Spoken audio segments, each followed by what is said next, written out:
I'm David Annandale, and you're listening to Masters of the Forge.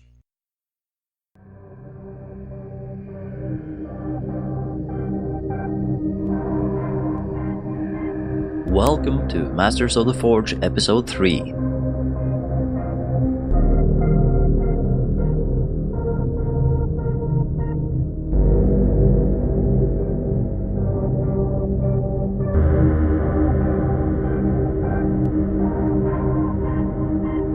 I'm Snorre, and in the gender-neutral cave, I have...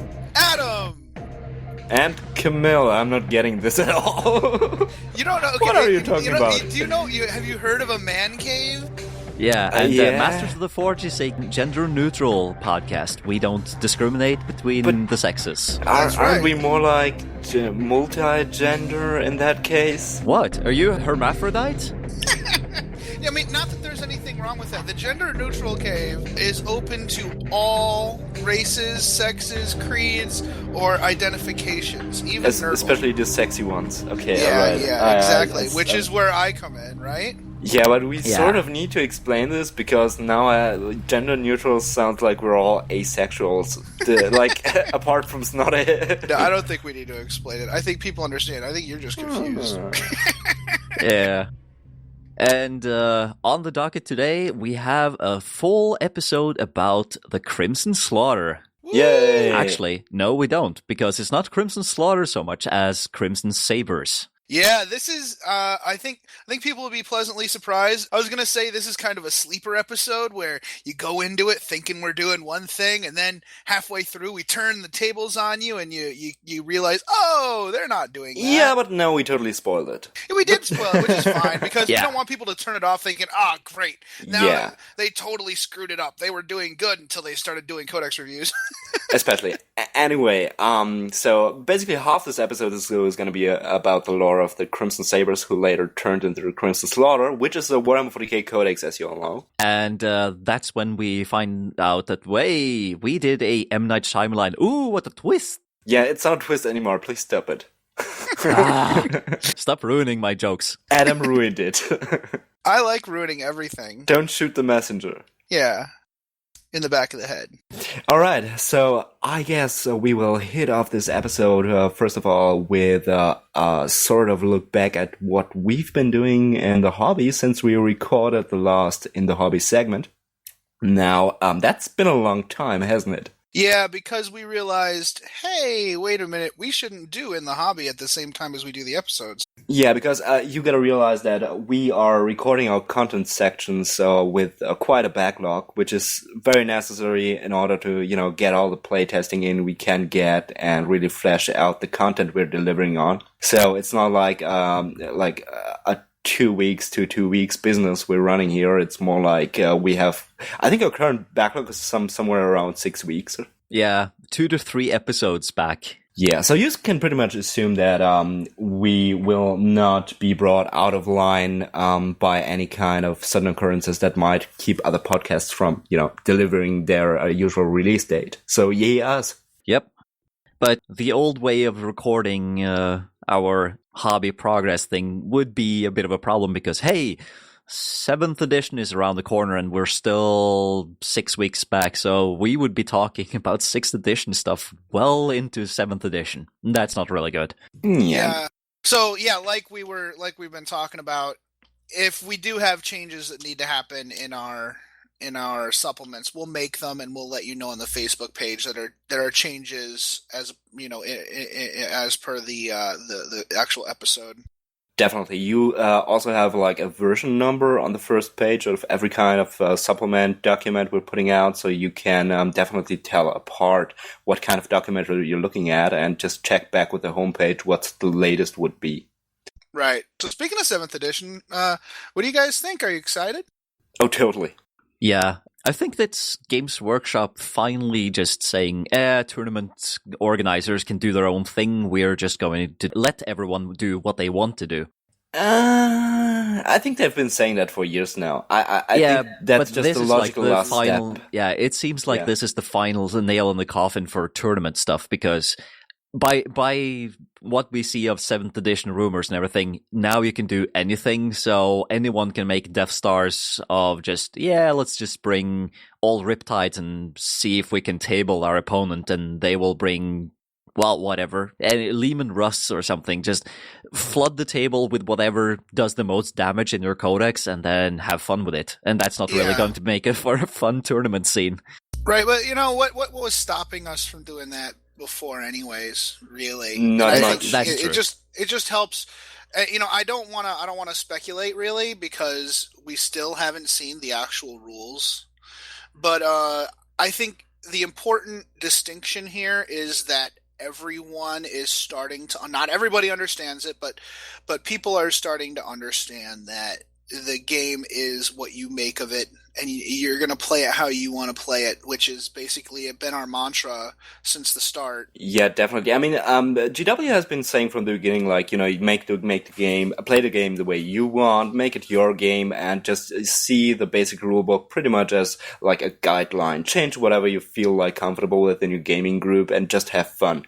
But people haven't been doing that, and I guess this is the point where they realized that they can as well just go all the way in terms of rules too, and just allow all kinds of craziness. And for my part, I'm very much looking forward to that, because now, you don't need to proxy anymore. You don't need the Dark Angels Codex if you want to field your first company of your custom Marine chapter, like, for example.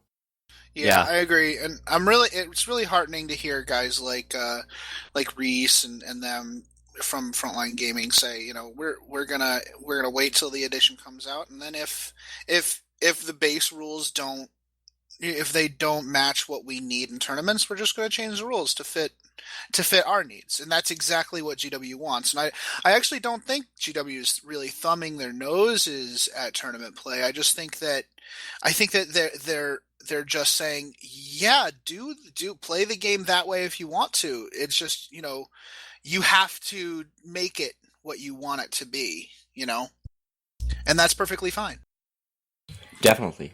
I mean, they are basically formalizing what I'd say narratively minded and very lax gaming groups have been doing anyway, with just house rules and general craziness.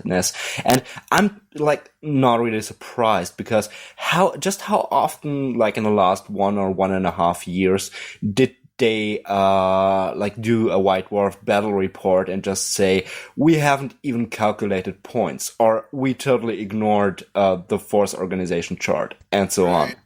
Yeah, and they also a lot of the time, and most of these battle reports, the two opponents, they know who they're going to be facing ahead of time, and they tailor their lists. They do. Almost every one of these battle reports is like that. Yeah, but also, those were admittedly always themed, if not even narrative. I mean, I totally loved the one where they had all those large tyrannid beasts versus all those Tau battle suits. That was the greatest bad raps for years now. Yeah. And that's very much in the spirit of what's coming now, so I'm not really surprised.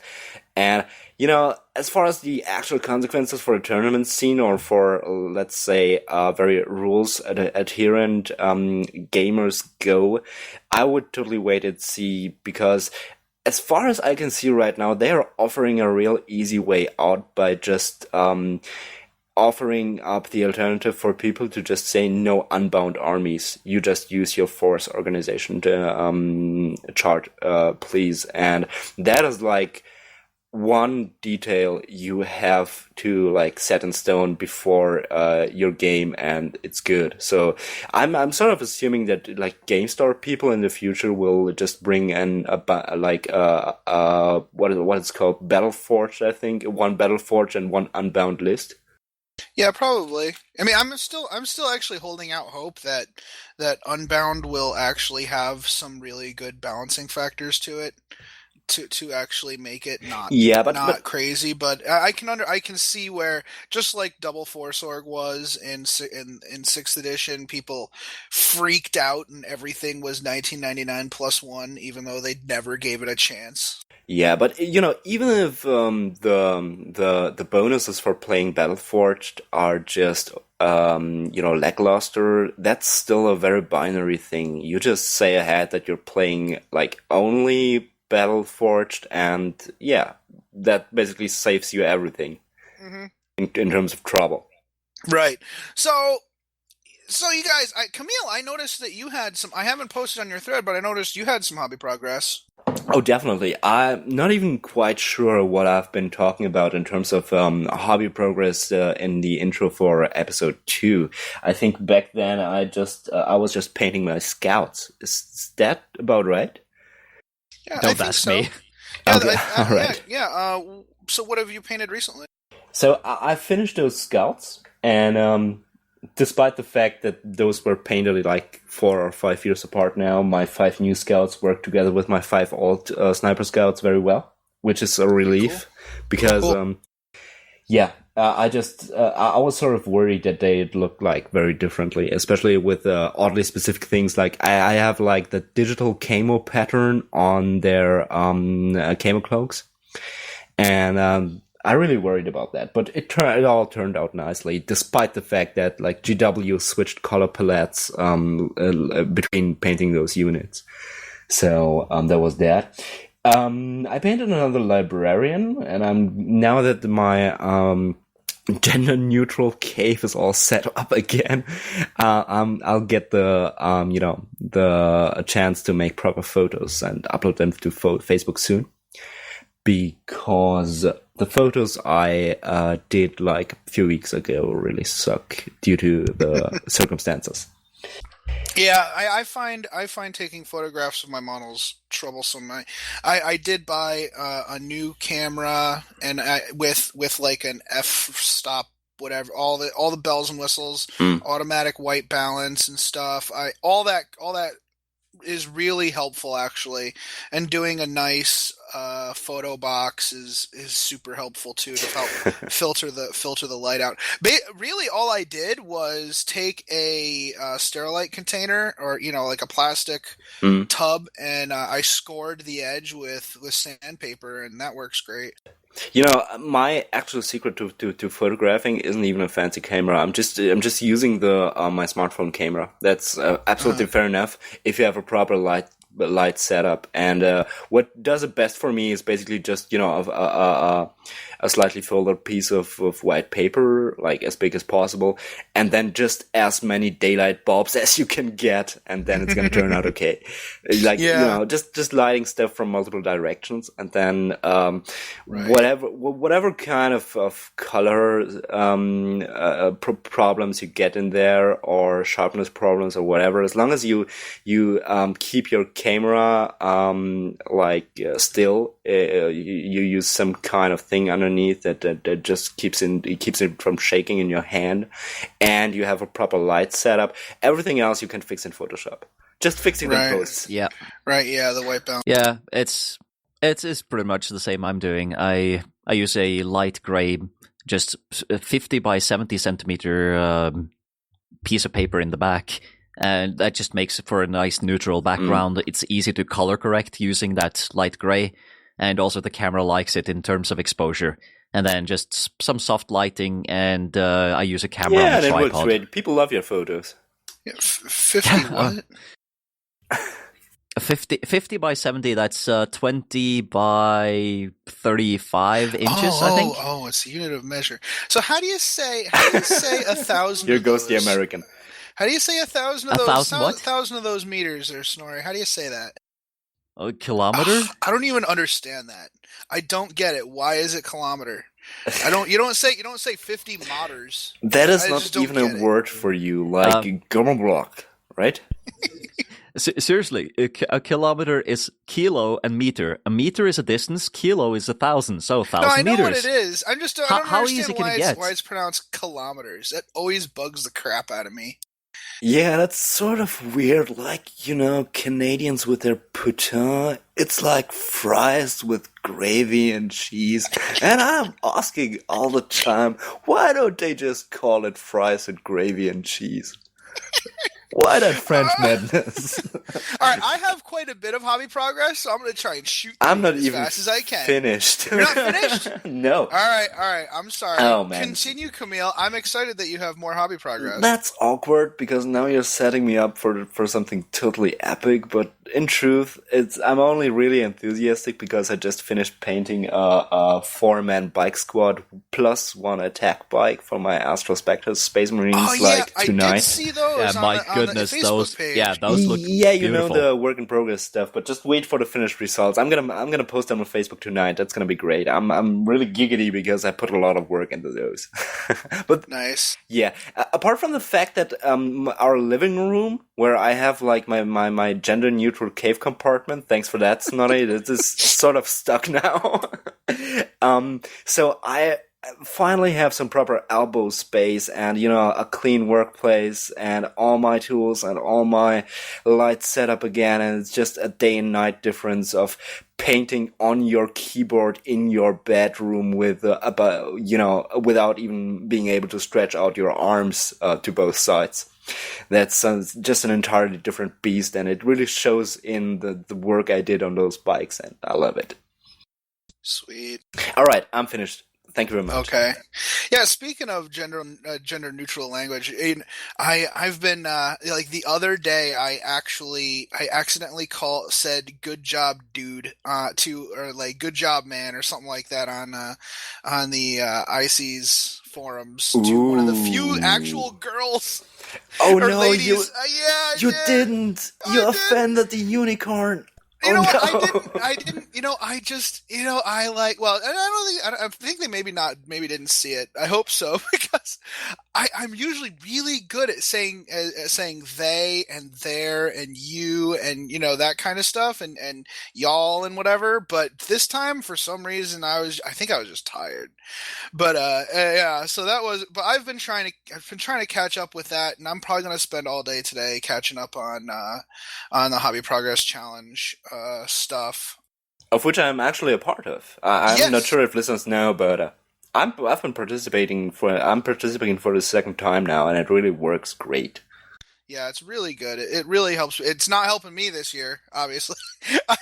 I have failed with the Sisters of Battle. How are your nights coming along, by the way? Okay, funny you should ask. Last Sunday, I actually sat down on May the 4th and watched Star Wars and put together the head of the first Titan. It took me 6 hours to build the head, and it's still not done yet.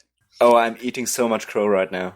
Yeah, well, let's be honest. Here's the funny thing. Fun fact. The amount of money I make at work is almost per hour equal to how much I got paid for the project. And I only built the head in that amount of time. Well, yeah. I at some point in my life, I just stopped calculating my hobby time this way, and I guess the only reasonably healthy way to get out of this project for you would be to just assume it's like your passion and your hobby project and your zen or something, and just not think about monies anymore. No, it's a good idea, and you know what? That's kind of what Wendy said. She just said, "You love doing hobby. You love doing this. I don't see why you're having such a hard time with it." And that's true. I should be enjoying it. I should just not. I should put myself in a different frame of mind when I'm working on it. I agree. I can very vividly recall that she said a whole bunch of different things, and they weren't especially nice. Well, I'm paraphrasing here. So, I've been doing that. I had a game with my buddy Eugene. It was really cool. I went over to his house on Friday night, and I brought 1,850 points of Orcs, and he has a baby, so he hasn't played a proper game of 40k in months. like legit months. So it was really nice to have a game with him. It was a pretty fun game. It wasn't like super fluffy or anything. He just wanted to get together and hang out. So we just put together some friendly lists, and we had a nice game. We did do some play testing of a terrain feature for episode 5, but at the end of the day, it was Emperor's Will, and you know how that goes. It's very hot or cold with that mission. You either do really well or you don't. And I did manage to get a battle wagon over to the other side of the table by the end of the game. So that usually and Boss Zagstruck, who in my army is Shazo Blitzclaws, who you guys should know. He lived till the end of the game and actually managed to kill not only and there were only 7 men in his squad, and he lost a full 3 guys on the initial assault. It killed a fire prism on the assault. Then it killed a 10-man squad of guardians. Then it killed a squad of Dark Reapers, and Zagstruck was still alive at the end of the game. Like, I don't even know what happened. He's usually dead. Oh no, he also killed a 3-man Guardian bike squad. Like, poor Gene whiffed on almost every shot. Like, he whiffed on shots, whiffed on wounds, and whiffed on Overwatch, and then proceeded at Initiative 6 to not wound anybody on assault either. It was horrible. But we still had a good time. It was fun. So the store is also having an Apocalypse game at the end of May. Wow. We'd love it if anybody in the area is listening and would like to come up. We're doing a big Apocalypse game.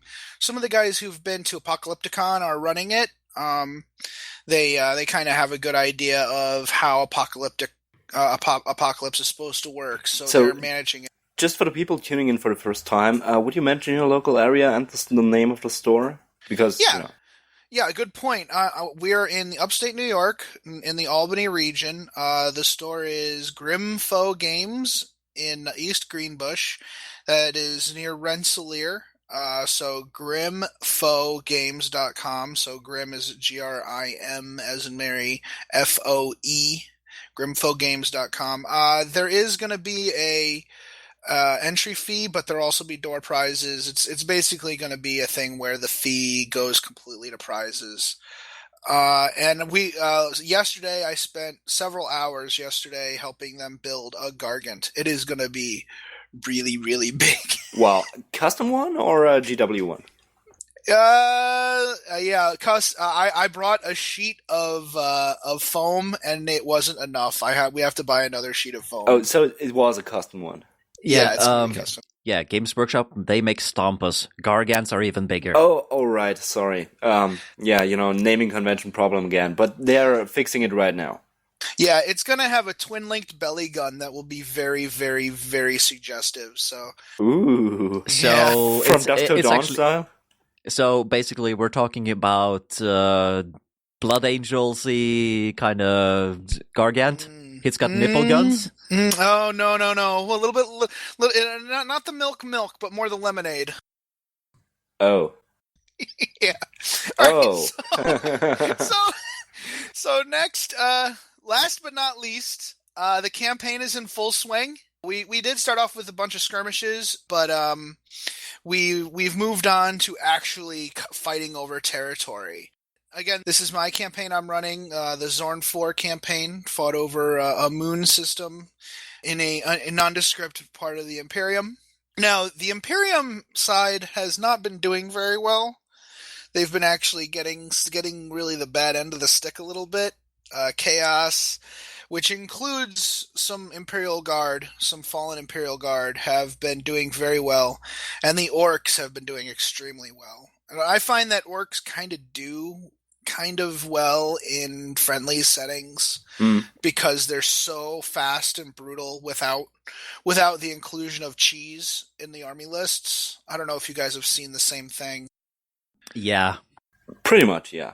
I can agree to that. I'm going to talk a little bit about playing against Orcs when we get to me. All right, yeah, especially considering how Tau are part of the Orc ally for the campaign, so that doesn't really help either. So I decided it was time for the Star Eagles to make an appearance and come in on Wings of Fire and help out. Even though one of the main Imperial players is Black Templars, and we don't like those guys very much, when the Imperium tells us to do something, we have to do it. So for the storyline of my chapter, Chapter Master Chewie has kind of succumbed to this Crusaders' wanderlust inherent in their gene seed. So I use him and his contingent as a way to tell stories about him playing in other games and other far-reaching parts of the galaxy.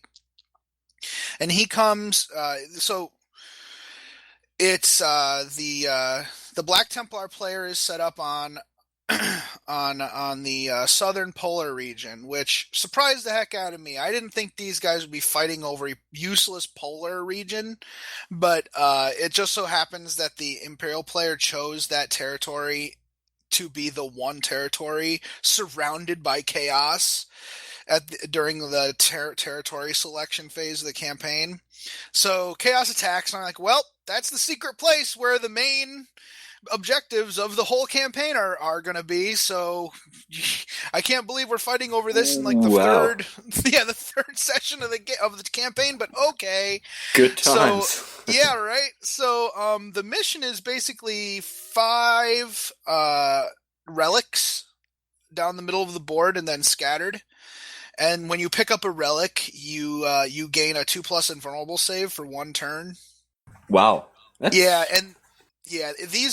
relics are going to be used throughout the campaign. They're going to be campaign-wide relics. I think those relics are going to be very popular with Deep Strikers.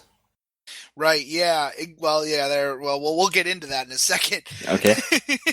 But yeah, so whoever wins a game where these relics are, they get to keep it. So these relics are going to be campaign-wide relics that are going to change hands throughout the campaign, and they're going to have different abilities. I haven't quite worked that out yet, but anyways, this southern polar region normally a territory has like a points value assigned to it, and when you win a game, if you add the points value of the game to the territory, and if you exceed it, you keep it. So a normal territory would have like a crappy territory would have like 1,000 or 1,500, and if you play 1,000 or 1,500 point game and you win, you take the territory. All right. So this one, since they found out that it was the territory with the special stuff, I bumped it up to 10,000, and they've been fighting over it for the past few weeks. But there was 5,000 points left, and they wanted to do a big game. So for the Imperium side, it's the Black Templar player, and for the Chaos side, it was the Imperial Guard player who loves tanks, who loves like super heavies, and the Tzeentch player. So the Imperial Guard player was actually playing. He's my flip player. He plays either the Imperium or Chaos as I see the need for him. And since he was playing on the Imperium side at first for this sector, I said that Tzeentch came in and turned them all to Chaos. So he was working on the side of Chaos now.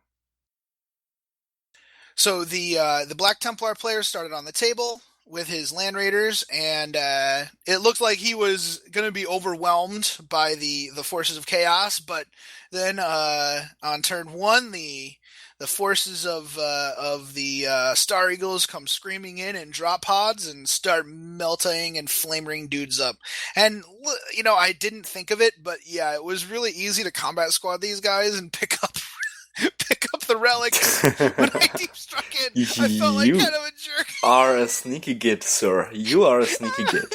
It's not sneaky. I didn't realize what I was doing. Sounds a bit like the Blood Raven saying, really, he's just like, yeah, we're just going to drop in and take whatever we want, and then we're just going to hop away. Mainly the credit. yeah, exactly. So, I guess it was a pretty standard game, but I would like to note how we did it. The Imperial players really wanted to bring Baneblades, so they brought 2 Baneblades, and 1 Baneblade and a Shadow Sword, which They happened to destroy one of the Land Raiders with las cannons, and then decannoned an entire unit of Terminators and Grimaldus in one turn. It was crazy.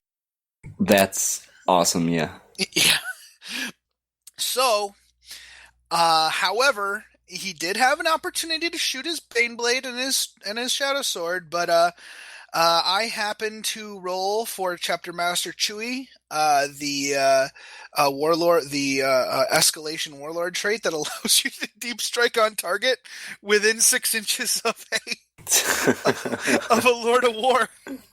So when all four of my Legion of the Damned, aka Cavuli squads, came in with Ignores Cover Melta, I put 12 hull points on the Shadow Sword in one turn. Wow. That's just mean. That was awesome. All in all, you did pretty good, right? Yeah. The Imperium won that one. You know what? The Imperium players really needed a win, so I really didn't feel bad about it. In fact, they won so well that the Imperium took all 5 of the campaign relics. All right.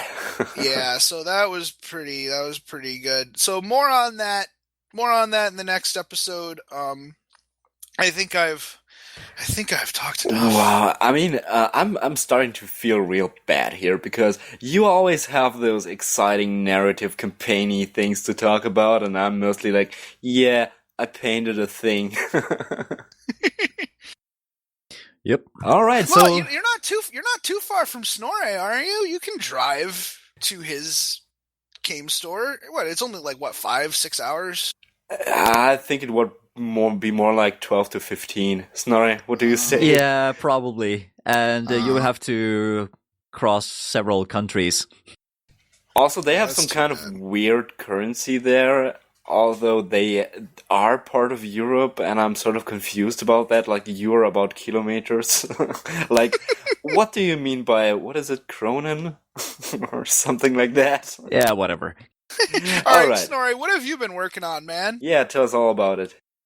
Okay, so what have I been doing? Not too much, but I've played a very fun game against Ole, which is a guy in the new game group I'm in. And he actually dusted off his Orcs and played a game with his Orcs. And, well, that was a painful experience. He was running a bike list, basically, with Wazdaka Gutsmech. His entire bike squad is all Forge World bikes, so they look beautiful. Oh yeah, that's beautiful. Wow. It was Wazdaka Gutsmech and 9 other bikes, and one of them was a pain boy, so feel no pain kind of thing going on. Yeah, it was pretty much a Death Star unit. It wasn't really... Oh, not bikers. That's a little bit different from bikes. Yeah, I can see. Yeah. Yeah, that's a tough unit to crack. I once, people talk about Ovasa Star as one of the main Death Stars. I blew that away with a squad of not bikers once. Yeah. And the story we decided to go for was that my Death Guard was coming into this planet to defile it and make it into a festering swamp with all kinds of nasty diseases. But turns out it was also an orc planet that housed a speed cult. And I was accidentally landing on their racetrack, and they don't like that. It turned into a really ugly fight where the orcs did their best to keep us off the planet and keep their racetrack. And they actually succeeded very hard. So the funniest moment of the game has to be, he had a guy with a shock attack gun, and he fired, in the first round, he fired and got, okay, so you put a small blast template, but only the hole in the middle gets to actually do something. Right. Yeah, and he killed 1 plague zombie with it. Awesome. And he couldn't fire it the next turn because, well, something was kind of overheating or something in the shock attack gun. So turn 3 comes and he shoots. He gets a bazoink or Oh, an 11 11? on the die He roll, teleports so his himself? Big Mac suddenly just teleports right next to a squad of Death Guard. Oh no, Yeah. that's not a good So spot for a Big That's Mac. awkward. Big Mac comes in and faces 9 Plague Marines, and in a hail of poison daggers, he died very hard. He was completely useless for the guy for the entire game because turn 3 he was dead, and all he did was 4 points worth of damage. Nah. Big Mac with shock attack gun has a way of being hot or cold, man. It is all Yeah. there is to it. But I basically lost the game because I tried to charge one of his death dreads and I just couldn't do anything to it. I tried everything, but I couldn't damage it. When I did manage to hit it, I failed the wound. It was just ridiculously stupid game because I just couldn't do anything to all his bad units. I think I killed 2 of his bikers, maybe 3 of the 10 bike unit. Snorri, you yeah. didn't bring your dragon, did you? Oh yes, I did. Oh. It did some damage, but not in the right places. Yeah, the not bikers are a little tough because they do get their feel no pain, and if he's tooled them up even more, they have the invulnerable save. So a 5+5+ is better than a punch in the eye, I suppose. Yeah, now you're also forgetting about the main factor why you had that much bad luck. Which would be the fact that the Orcs were basically like the heroes, like the protagonists of an 80s comedy where the greedy, Death Guard Corporation are coming to their neighborhood and trying to take their BMX dirt track from them to build a mall or something like that. And they go all like, no, we're gonna beat them in a game of, I don't know, yo-yo or something. And of course they win. Yeah, you're probably onto something here. So yeah, the game went really bad, but it's always fun to be at the game club because there's so many different kinds of games going on, and Right. we're having a lot of terrain now, so we can put up all kinds of tables. It's really cool that way. Nice. It sounds like you're having a lot of fun, man. Yeah, I'm really glad you found that group. Yeah, I'm really glad too because now I actually have an excuse to play a game every other week because I wasn't playing games at all for a long time, and now I play them regularly. Yeah, that's basically where the spot where I'm in currently, but that's going to change in the next few weeks, so stay tuned to that. Good, buddy. Yeah. It's good. And I'm glad to see you've got yourself cleaned up from the mess. Oh, definitely. Yeah, that's such a relief. But I'm glad that you're back in like the swing of things. Yeah, and I've been so busy at work lately, so I have completely forgot about posting pictures. But as soon as we're done recording this episode, I should be putting some pictures up on Facebook. Oh, do you have pictures of the game against the Orcs? Oh yes. Oh, those would be great. Nice. I would really like to see those. Oh, one thing I probably should mention is that since we were playing a game against Orcs or Orc bikers, we actually set the table up to look like a racetrack where there's like a speaker booth in the middle and what are those called? Those barrier things to mark out an oval track and everything. That is awesome. There's no way that you are gonna win when you're twirling your mustache and trying to ruin the Orcs' fun. So just blame it on hubris. Don't blame it. Don't blame it on your playing ability. Yeah, just Yep. It sounds like you had fun. So What else do you got coming up, Snorri? Well, I guess that's it's already been leaked on the Overlords podcast. I am visiting the Overlords on Saturday the 17th, which means that by the time you hear this, you have a few days to rush to London so you can meet me. I'm going over there to visit Jason and the other guys on the Overlord podcast. We're going to talk a little bit with Steve about some future projects or some podcast cross-pollination kind of thing. Kind of like Orcs and Nurgle. Yeah. pollination. I like that. Yeah, no, we got some interesting projects planned for both the Overlords and our podcast. So, but that's in the future. So you should be hearing from us about this later. Yeah, good luck getting your stamen in the business there, Snorri. That's a little botany humor for you folks out there. I have a speaking of. Actually, I have two speaking ofs. I have a speaking of based on what you just said, and then a speaking of that refers to what I'm about to talk about. First of all, speaking of the overlords, I believe I speak for all of us. And actually, I know I speak for all of us when I say thank you very much for the exposition that the overlords have given us, particularly Jason. And definitely for the kind words Steve had for us in episode 150 of the Overlords. Definitely, yeah. Thanks for a shout out. We really appreciate it. Yeah, you can't really get better advertising than that.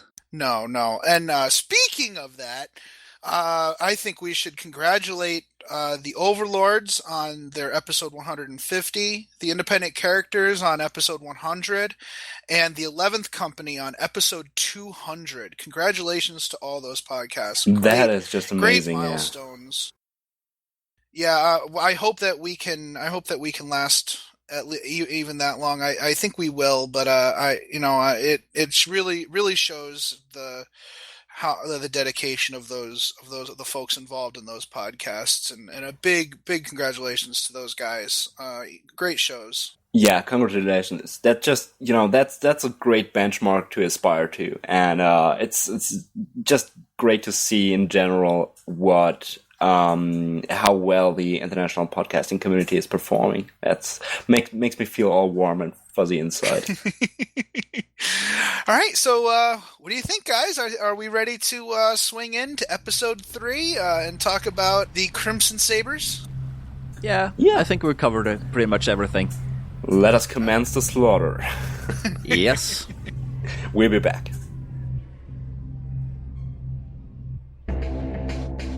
Hey, Masters of the Forge listeners, are you looking to expand your Warhammer 40,000 gaming group? Do you want to start a 40K gaming club in your area? Then what better way than to advertise on the Masters of the Forge podcast? And all that we ask of you is that you email us the full text of your advertisement, including the region in which you live, and any contact information people can use to contact you. We will have one of our many tech servitors read your advertisement on the air, and we promise not to make fun of you. Though we can't always predict the actions of our servitors, you really can't find good help these days. No, you can't. Welcome, listeners, to the meat and potatoes of episode 3. In this episode, we're talking about the Crimson Slaughter. Crimson Slaughter is a Chaos Space Marine, a faction which was a Space Marine chapter turned Trader in M41. They're easily identifiable by their blood red armor adorned with glowing blue eyes. Their thirst for bloody slaughter to calm the haunting voices in their heads, a curse responsible for their fall to chaos. Strange supernatural phenomena and hauntings follow and put the fear in their enemies wherever they go. Initially having entered the Eye of Terror to make a last stand facing excommunicate traitors, they turned into vicious terror raiders with their own agenda, now part of Abaddon's 13th Black Crusade. But we're gonna start out with the very genesis of the Crimson Sabres, precursors to the Crimson Slaughter, back when they were still loyal. And as with many things in GW's lore, those origins are sort of nebulous. But it is rumored to assume that they are part of the Dark 13th founding in M35-36. And actually, despite the fact that it is known that the Crimson Slaughter were the Crimson Sabres before, there are no records and no gene bank samples from their genesis with the Adeptus Terra, which there usually should be. Do you guys read Goat Boy's Plastic Dudesman? Not really. Not really my kind of humor. It's understandable. A lot of people, they give him crap about it, but I think it's kind of become a trope making fun of his comic. I like it. He did a funny comic about the Crimson Sabres. So we didn't really see anything coming from these guys. We didn't have any problems with it. They have this name that's almost perfect to be turned into an evil evil McEvil warband. We didn't see this one coming, you know? It seems like, the Imperium names the guys who are going to go bad in a bad way because they kind of know what's going to happen soon. I mean, come on. Crimson Sabres is not like the worst of the names you can give to a chapter. But, I mean, it's a nice tie-in because one of the other presumed chapters of the 13th founding is actually called the Death Spectres. And you can't quite get more metal and dark than this. Yeah, it's not any better with the Exorcists.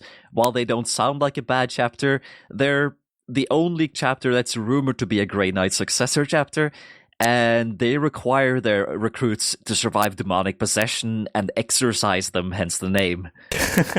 Well, so the history of the Crimson Sabres continues into M37, where during the cleansing of Danor 4, other Space Marines are riled by their zealous adherence to protocol. So you have to imagine those Crimson Sabres as very, very stiff about Codex Astartes, combat doctrine, and especially after-action reports. They're sort of infamous for, having a stick up their power armor. Let's put it that way. Yeah. Even if Imperial Guard regiments did perfectly, the reports that the Crimson Sabres wrote were like, yeah, okay, they did their job, but they could have done this better. Like, yeah, okay, so no credit for actually having done something good. In the end, that's not really gonna make you any friends. Yeah, and the Ultramarines were kind of, they kind of wrote it off as they're kind of a new chapter. They're trying to prove themselves. We understand this. It's fine.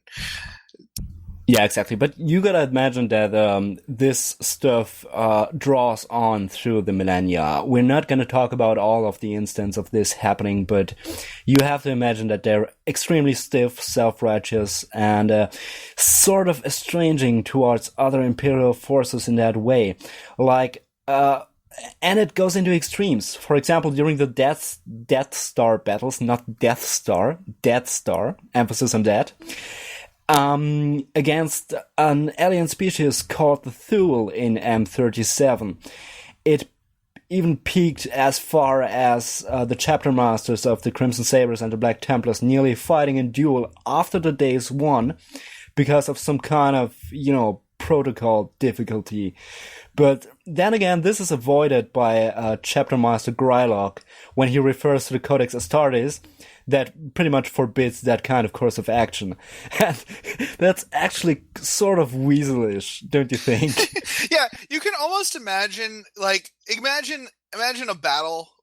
They go into battle with a bunch of with a couple chapters, and at the end of the battle, maybe like the Space Wolves and I don't know, the Imperial Fists are hanging out at the bar on the battle barge, having a pint or whatever suffices for a pint for a Space Marine, talking about how awesome it was and how they were shooting dudes and killing everybody and how they had a great time fighting.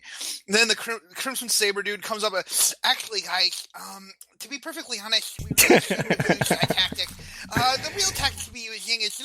So every time a Crimson Saber guy comes up to another Astartes, they kind of look at each other and give each other the, oh, Jesus, this guy eyes, Yeah, that guy again. Now, I just really like the concept that the Crimson Sabres are so stiff that they really, really clash with their, Black Templar allies after the battle is won. But then when it actually comes to the point where the chapter masters are about to duel, they pull some kind of rules lawyering to weasel out of an actual duel. It's just... I can totally see why other Imperial forces sort of, did not like being around those guys. Yeah, I'll totally fight you guys. Actually, you know what? The Codex Astartes does not allow this to happen. We're just gonna leave, and you guys have a great day. Talk to you later. Yeah. Yeah, and Gabriel Angelos, as voiced in Dawn of War 2, I could totally imagine him as a Crimson Saber. The Codex Astartes names this maneuver the Steel Rain. Are we just going to spend the whole episode making fun of the Crimson Sabres? Because this is fun. Actually, totally not, because this story very soon will turn into something dead serious and very bloody. Right. Nice, let's hear it. Yeah, so let's move on. Snotty, why don't you pick up the torch? Yep. And we'll just move ahead 1,000 years. Mid-millennium 38, we have the so-called Amalgamation Schism. The Crimson Sabres managed to butt heads with both the Blood Angels and the Dark Angels while they're purging a space hulk called the Amalgamation. Turns out there's a ship stuck in this space hulk full of pilgrims. And the Sabres, of course, go in and try to save the day, rescue the survivors and everything. Dark Angels, they are not quite as friendly because one of their chaplains singles out a single civilian and takes him into another room and starts interrogating him. Hard. Yeah, and Very that is, hard. for the Crimson Sabres, that is quite off from standard procedure, and at this point they pretty much go like, there must be a warp influence involved. Yeah. Like, some warp entity must be influencing this crazy behavior into that Dark Angel's chaplain, and we're intervening now. Yeah, so they storm into the room and start a big exchange of words, and they send the civilian guy off. It was like, yeah, go ahead, you leave with the others. Which would be it's kind of shady, but fair enough. But there's actually, like, infighting erupting over that, because Dark Angels obviously won't have that. Yeah, because they probably think that this guy either knows the location or might even be Cypher or whatever. So, yeah, or some other foreign business, the Dark Angels. Yeah, exactly. They're all about their secrets. So, not exactly the kind of thing that fosters good relations with other chapters. Yeah, exactly. So they do part ways, and but there are casualties resulting from this infighting on both sides. So the Crimson Sabres are obviously reprimanded by the Adeptus Terra, but they totally can't see it because, from their point of view, they totally acted within standard protocol and had every right to intervene. And at this point, you gotta admit, they sort of do have a point, considering how secretive the Dark Angels are about their foreign business, and especially how radical their interrogator chaplains act. Yeah, and to compensate for this apparent lack of good judgment, their chapter master Nigellus orders to erase and lock away all kinds of symbols and records about the chapter's heritage and declares the chapter born again. And they become even more rigorous in their adherence to the Codex Astartes and its stratagems. More often than not, attaching long lists of faults found in the actions of their Imperial allies after battle. So, as if it wasn't annoying enough to read the reports before, now it's even worse. Yeah, it's pretty much, they are now even more eager to prove themselves and to start with a clean slate. And, in a way, understandably so, but they take a very radical measure and, only estrange themselves from other Imperial forces even more by denying their heritage and basically dislocking from other Space Marine chapters. Yeah. And there's some kind of impression I got at this point, because at first sight this seems like a very radical and sort of weird course of action to take, but I for my part tend to think that there might be disappointment about not being backed by their progenitor chapter, which is unknown by now, against the Dark Angels and Blood Angels accusations. Among original Legion bros, they maybe expected someone having their backs, but didn't receive that kind of treatment. Yeah. Yeah, it's entirely possible. And, even though the Crimson Sabres should have acted more, more adult in this manner, I really put the full blame on the Dark Angels, because their stupid, secretive nonsense causes so many problems that nobody knows about. Every little thing they do in their secretive world has a ripple effect on the entire Imperium, and has a way of screwing things up for other people. They're such a selfish thick-headed chapter. You know? Yeah, definitely. And you gotta realize at this point that normally, like, going after, like, usual chapter traits, perhaps the Blood Angels would have been the one to intervene if they would have been present. But seeing that they were, like, not part of the actual incident, it's sort of clear that they side with one of the other original chapters/legions instead of some kind of overeager newcomer with a bad rep. Yeah. As basically, or I guess it's basically like first founding buddies. Yeah, exactly. And I can totally see how the Crimson Sabres are bitter over that and just cut all ties from those original progenitor legions, whatever theirs was, for not being backed. Yeah, I'm getting a lot of flashbacks from middle school, getting made fun of by kids and getting angry and like pushing a kid into a locker and then getting yelled at and getting in trouble for being for physically assaulting someone when in actuality it was the other person that was causing the problem. Yeah, and then authority is actually like giving you shenanigans about it, and that's the worst part about it, because if you feel totally in the right and the instance you expect to be backed up by is not on your side, that's just extra bitter. Yeah, I know the feeling. I really know the feeling. This kid who was my friend got mad at me about a girl and jumped me after school. And I have no defenses. I am a weakling. I'm a little fat kid. So I basically clawed his face up. Like, I literally put 4 claw marks across his face. And wow. I was suspended for 3 days, and he was not. And he was, a rich kid. He was one of the rich kids, and I was definitely not. And I have a feeling there was some kind of classism going on there. Anyways, that's kind of tangential to the point. It feels really sucky when you feel in the right, and you clearly are not in the wrong. Yeah. So, moving on to the next notable incident about the Crimson Sabres, we arrive at M39 at the beginning of the millennium. And this is sort of a turning point for the Sabres. What happens is that a space hulk called the Misery enters the Krakatoa system, which is the location of the fortress monastery of the Crimson Sabres.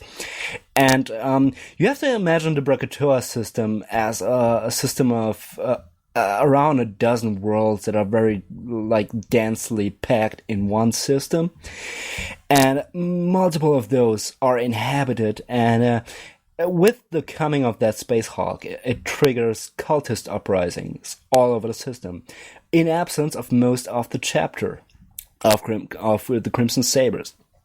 And what happens then is that the Imperial Navy attempts to seal a growing warp rift summoned by those uprisings. And in the process of doing that, as the Imperial Navy tends to roll, they wipe life of 8 of 11 inhabited planets. And the Crimson Sabres return to find their homeworld of Rogan, where the Decavitum, their 10-towered fortress monastery, is located, contaminated and barren and basically razed clean of any life. Yeah, there's nothing like just bombarding the entire planet with nukes, just to make sure that there aren't any cultists left. Yeah, insert obligatory aliens reference. Yeah.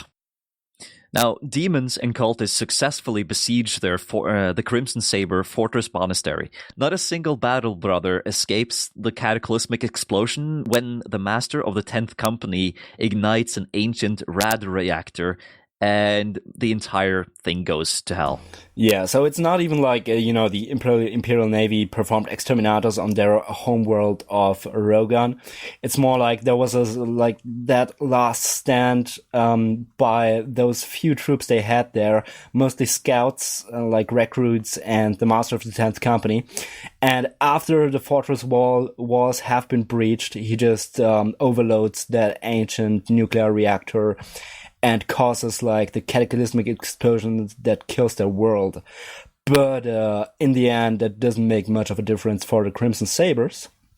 because there's like a long list of Imperial forces in a certain vicinity that could have responded to the cries for help from the Bracatoa system, but they did not. Well, And why would they?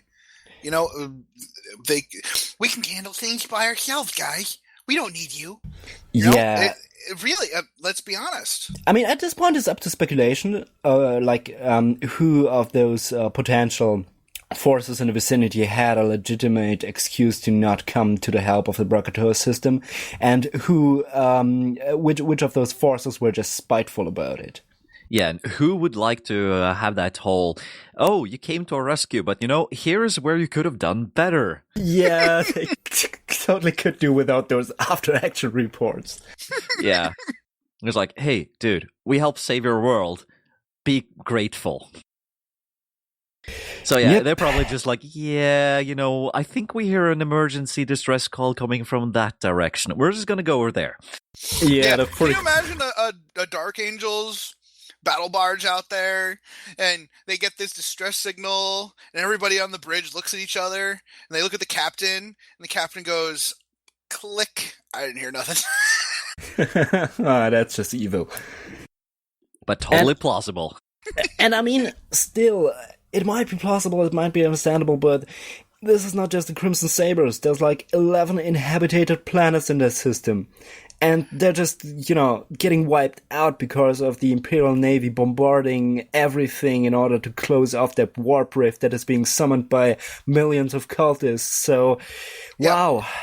Yeah, if the Star Eagles had been there, they would have saved them. However, if it's the Dark Angels, they're gonna say, all right, do we save 11 inhabited planets or follow up on this lead to find a guy who might know something about our half of our chapter falling to chaos? Yeah, we're gonna go over here. You guys can take care of that. Yeah. So in the aftermath of that whole action, about a year later, the Crimson Sabres regroup at the now devastated Bracatoa system and claim Drogsh, a remaining hospitable planet in the system. And it's unnecessary to mention that bitterness towards the Imperium spreads among the Sabers, especially for those exterminati performed and for those calls for help unanswered, the total lack of response. And, well, there you have it. So, later in the 41st millennium, on the jungle planet of Eumidia, the Crimson Sabres discover these Belatu cults. They claim the cults are attempting to open a warp rift, and they respond by killing them all. After retreating from the system, the voices of their victims begin haunting them, and it gets worse during extended warp transit. Now, I think this becomes a theme right here. This is a very seminal moment for the Crimson Sabres. Yeah. Now you have to keep in mind that this is like 700 to 800 years after the massacre at the Bracatoa system. But, the wheels in the 41st millennium, the wheels of the Imperium of mankind are turning slowly. So everyone sort of still remembers that cultists try to open a warp rift in their system. And now they seem like they're traveling around and just slaughtering planetary populations and accusing them of the same thing, to find some sort of redemption. At least that's sort of my, interpretation of the whole thing. Because it's left very dubious if this is actually what the Belithu cults were doing. Yeah, or even other Space Marine chapters in the area, they are like, why do you kill those guys? They weren't doing anything wrong. Yeah, and it only gets worse. Like, it only gets oh, well, these guys are neighbors, so we got to kill them too. Okay, now at this point you got to keep in mind that maybe there is an element of guilt in the Crimson Sabres, but maybe not. But anyway, on the warp transit out of systems, in the weeks of travel that follow. As Adam mentioned before, they get those voices in their heads, and they're getting louder and more accusing and more haunting. And at first, the individual Crimson Sabres Marines just keep it for themselves and fight it with meditation and prayer to the Emperor. But at some point, they realize that they're all haunted by those voices. So, at this point, the current chapter master just says, like, okay, there must be some kind of reason for this, and it must be in the close proximity of Omedia. We weren't thorough enough. Let's go back and genocide them some more. Yeah, and this is a common occurrence for people who are incapable of admitting they are the cause of a problem. They look outwardly and try to find an issue with those around them, which actually harkens back to my story a bit. Anyways, hoping to find the source of the haunting, the Crimson Sabres return and declare the planet of Demetra to be contaminated due to its proximity to Umidia. The killing begins anew. Yeah, there's got to be some kind of source to their haunting, right? Yeah, has to be coming from somewhere. It has nothing to do with us. We're awesome and perfect. That's what the reports say. We are awesome and perfect. Can't be us. Yep. So yeah, they genocide the entire planet, and the Adeptus Terra declares it unjustified and declares the Crimson Sabres excommunicate traitors because they are. Yeah, but on the other hand, the Crimson Sabres once again feel sort of justified because it actually does calm the voices in their head. Just not for the reason they imagined, aka, being some kind of crazy ritual going on Demetra, causing the kind of haunting they are experiencing, but rather for the fact that the slaughter themselves frees them from the voices for a time, and this is sort of a very devious circle. Right, and there's a good lesson here. There's a good lesson here, kids. when looking for monsters, look inward first, because a lot of the time, you can fix something in yourself before looking to others to try and fix them. Yeah, definitely. Now, as a consequence of being declared excommunicate traitores, their homeworld Drogosh is seized and all personnel are slain. They're starting to look a bit like the Lamenters, only it's kind of their own fault. Well, I guess that's with the Lamenters that's too. Horrible. They just kill everybody? Yeah. Well, a handful of scouts under the master of the 10th Company, Murdoch, escapes.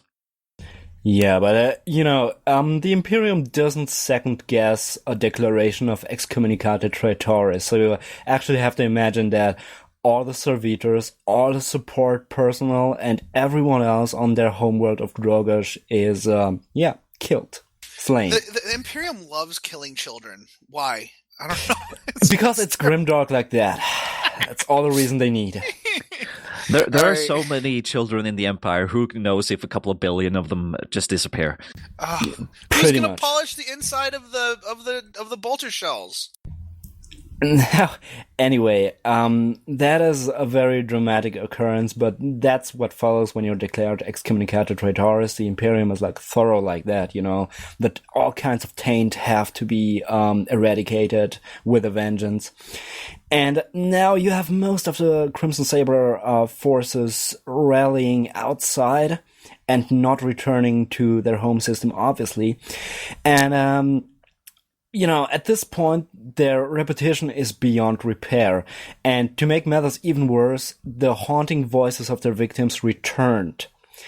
But it's not like they actually start to, it's not like it actually gets them thinking about if they did the right thing on Umedia and Demetria.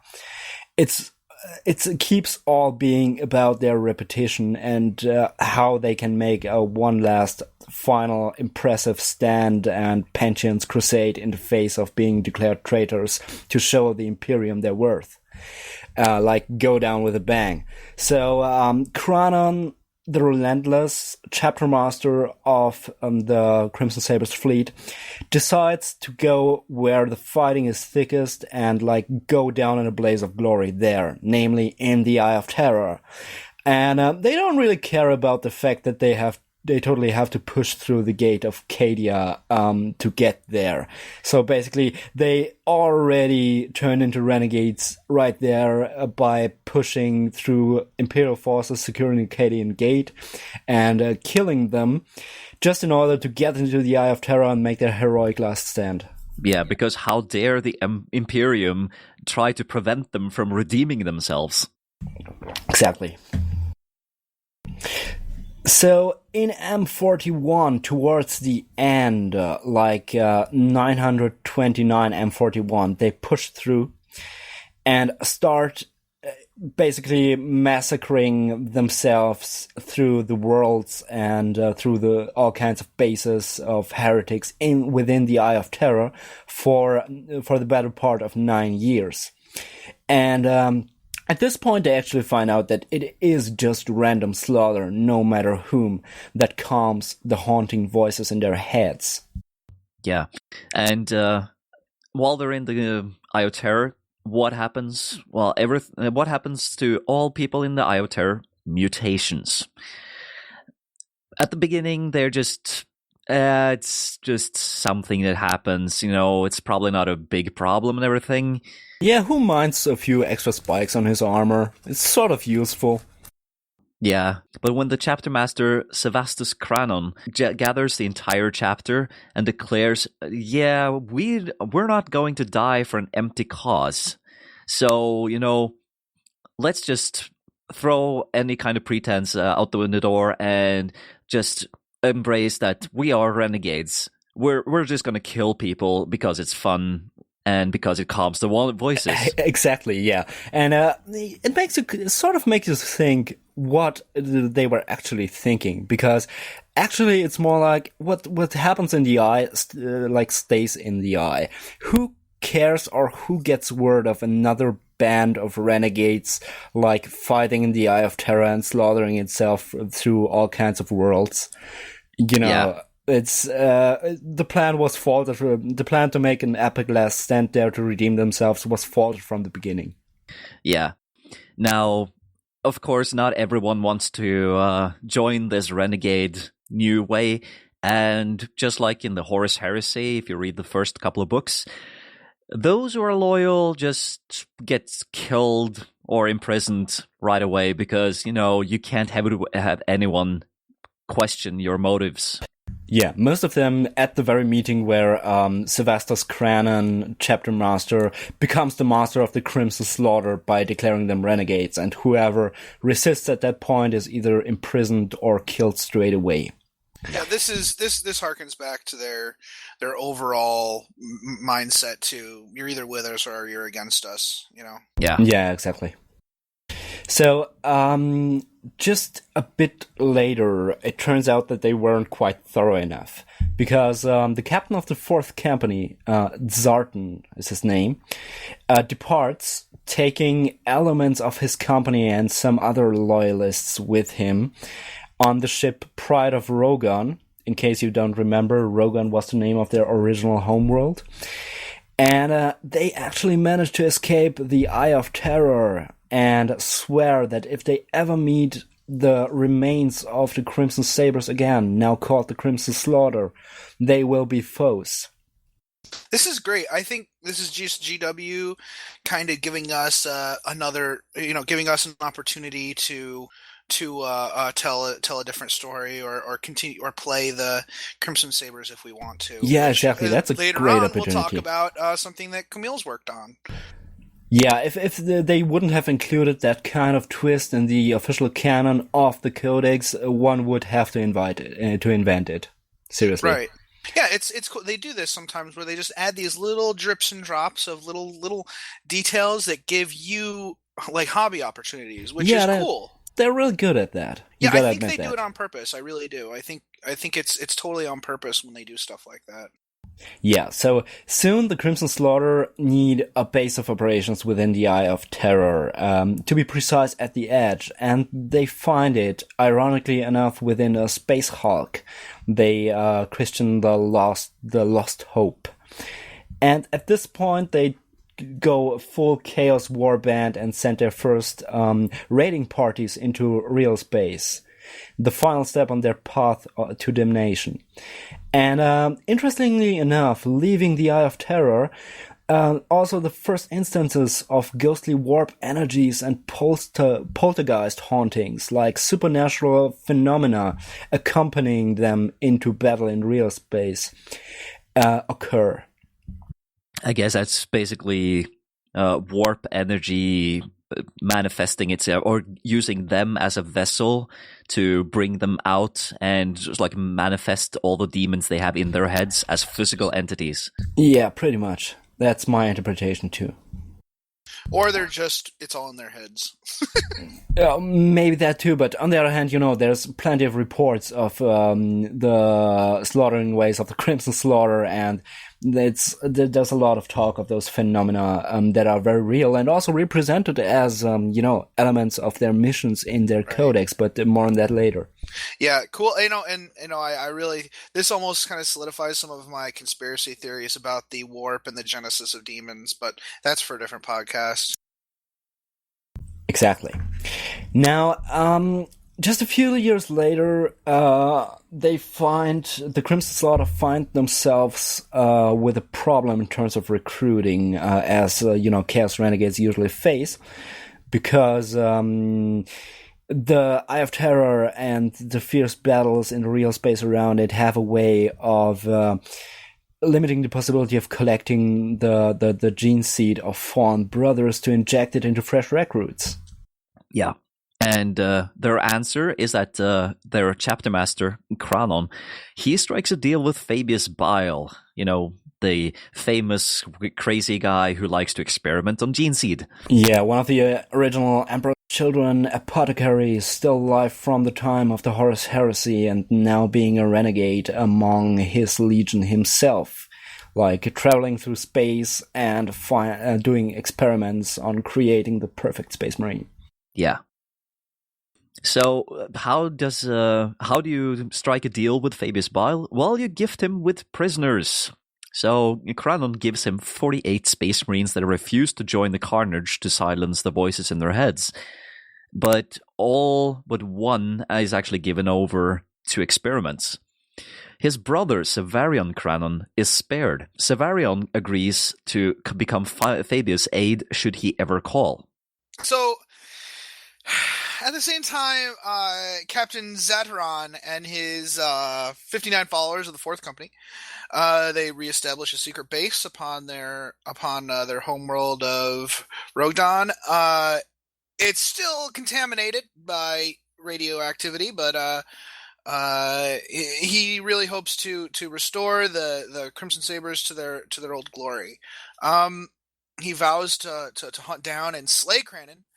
But it's unknown if he ever regroups with the 10th survivors of the fall of Brekatoa. But, I can, you tell your story how you want. I would assume that they eventually do get back together. Yeah, exactly. That's some fanon on our part right here. You gotta take note of that, because in the codex, like in the timeline and in the fluff, it is those are two entirely separate incidents. Like, the 10th Company survivors led by 10th Company Master Murdoch escaping the cleansing of the chapter by Imperial forces, and on the other hand, Zarton escaping out of the Eye of Terror and vowing to restore the Crimson Sabres after their heresy. Yeah, there's nothing saying that the 10th didn't rejoin with the bulk of the Crimson Sabres before going into the Eye of Terror. Yeah, you can totally have this any way you want it. Yeah, which is that's the way we like it.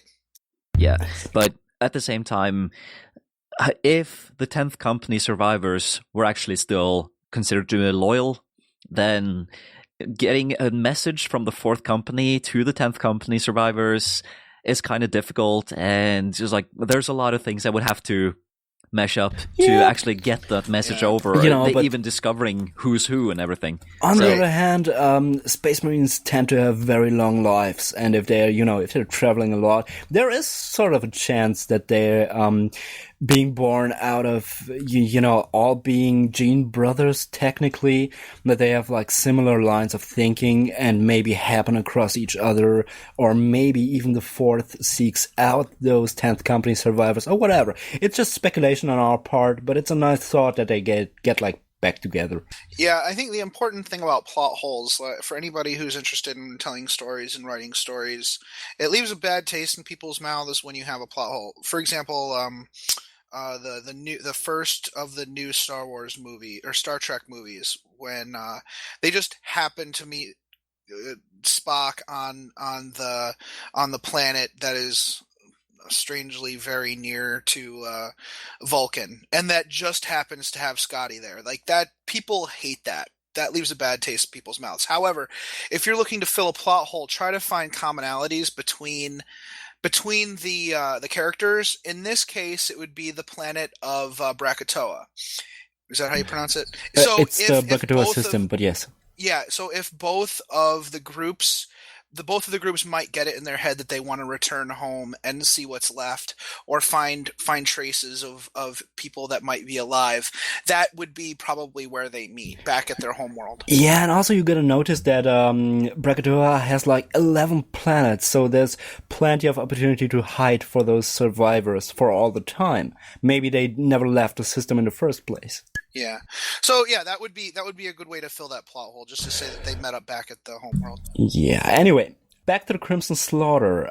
In the meantime, more chaosy things start to happen to the Crimson Slaughter, and this is a very interesting process to read about, because normally you don't get that much context on, there's renegade space marines out there in the Eye of Terror and outside, but you never quite learn how they go from, being the remnants of a loyal chapter to having all those crazy demon machines and Chaos Space Marine specific stuff in there.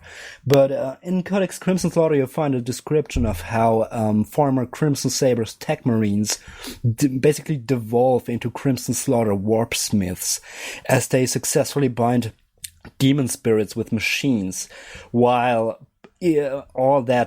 possession and mutation run rampant in their ranks, and especially among those created with the gene seed courtesy of Fabius Bile, which seems like extra suspective to warp energies. And at this point, there's a bit about Crimson Slaughter's possessed marines being unusual in regards to possession, like, occurring basically in battle and then leaving them after that, and sort of leaving them more intact than normal demon hosts or possessed marines, while, normally possession is a thing for the remains of your very short life. So that's sort of an interesting feature of the Crimson Slaughter that maybe does have some kind of connection with their curse, that demons seem to drive themselves into them in battle and leave them again afterwards. I mean, it's the awesome feature of the Crimson Slaughter. Yeah, I guess that's sort of a plus if you're damned anyway. Yeah, right? You might as well be double damned.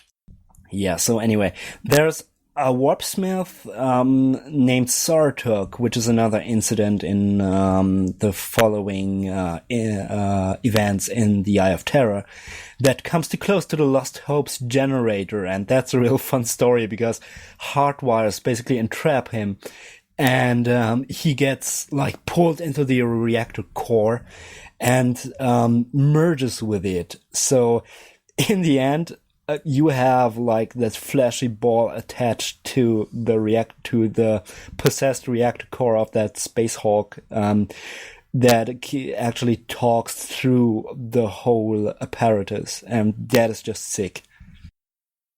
Nice. It makes me think a little bit about what's that movie again? Event Horizon? Yeah, exactly. Oh, it reminds me a little bit about it reminds me a bit about the ship in Event Horizon. My impression is that he kind of becomes one with the whole ship. Event Horizon is basically an excellent inspiration to everything, grimdark and 40k related, and I think it's one of the most 40k aligned movies out there if you just want to get into the mood of the whole thing. Like, it's basically about warp space, come on. Yep. Yeah, my buddy John says that's definitely a 40k movie. Anybody who plays 40k or is interested in the lore should watch Event Horizon and just embrace it as a movie about Imperial Guard. Yeah, just as well as everybody who cares about Warhammer Fantasy should totally watch the hell out of Conan the Barbarian, the original movie. Yeah, it's so bad good. Anyways. Yeah. Yeah, one more bullet point about M41941 would be that cultists actually start pilgrimages to the Crimson Slaughter's base of operations, the Lost Hope, which is ironic once again because, cultist past and all those cultist slaughters. And now, hordes of cultists are joining the Crimson Slaughter. Now, in the year 965 of the 41st millennium, Master Cranon of the Crimson Slaughter becomes furious at his brother Severian Cranon and orders to have him wired into a Hellbrute. And, just because he's really pissed off, the process takes months and involves as much pain as, he feels like. And this is where Mortis Metallicus is born. Really? Is actually the Hellbrute known from Dark Vengeance, who every Chaos player around there maybe has in his army. I don't, because I really don't like that model. Oh, I love that model. I love him so much. Mortis Metallicus? Really? He is called Mortis Metallicus, and he was in the Dark Vengeance set, but we never got the bit of background on him that he is actually the brother of Cranon the Relentless, who is also a model in Dark Vengeance, which I just love. Nice. Yeah. So it's really nice that so many of the elements in the models of that kit actually is represented in the Codex. Definitely. Such a beautiful kit, too. All the new Chaos models are just beautiful. Yeah. I'm personally not a fan of a lot of the demon machines, like, the beasts especially. I'm not a big fan of that, but, there's plenty of chaos for everyone. Yeah, and I think a lot of those models, it's got more to do with the fact that they're so static. And, they're beautiful, but a lot of the time the pose, they're not very posable. Oh yeah. I'm not sure what the point is. I think I if it were me, with the whole forging the narrative push for GW, I would have made the decision to make a lot of these models more customizable so people could make their own characters and stories. I totally love the Chaos Chosen models from Dark Vengeance, but on the other hand, I can't see them anymore. Yeah. I think I've seen them by now in every paint scheme that there is out there. Yeah, if you look at the IC's Hobby Progress Challenge, people are doing so many different things with those models. You can paint them in a unified scheme and they look awesome. You could paint them as a mix mash of different models and they look awesome. You could paint them as zombies, they look awesome.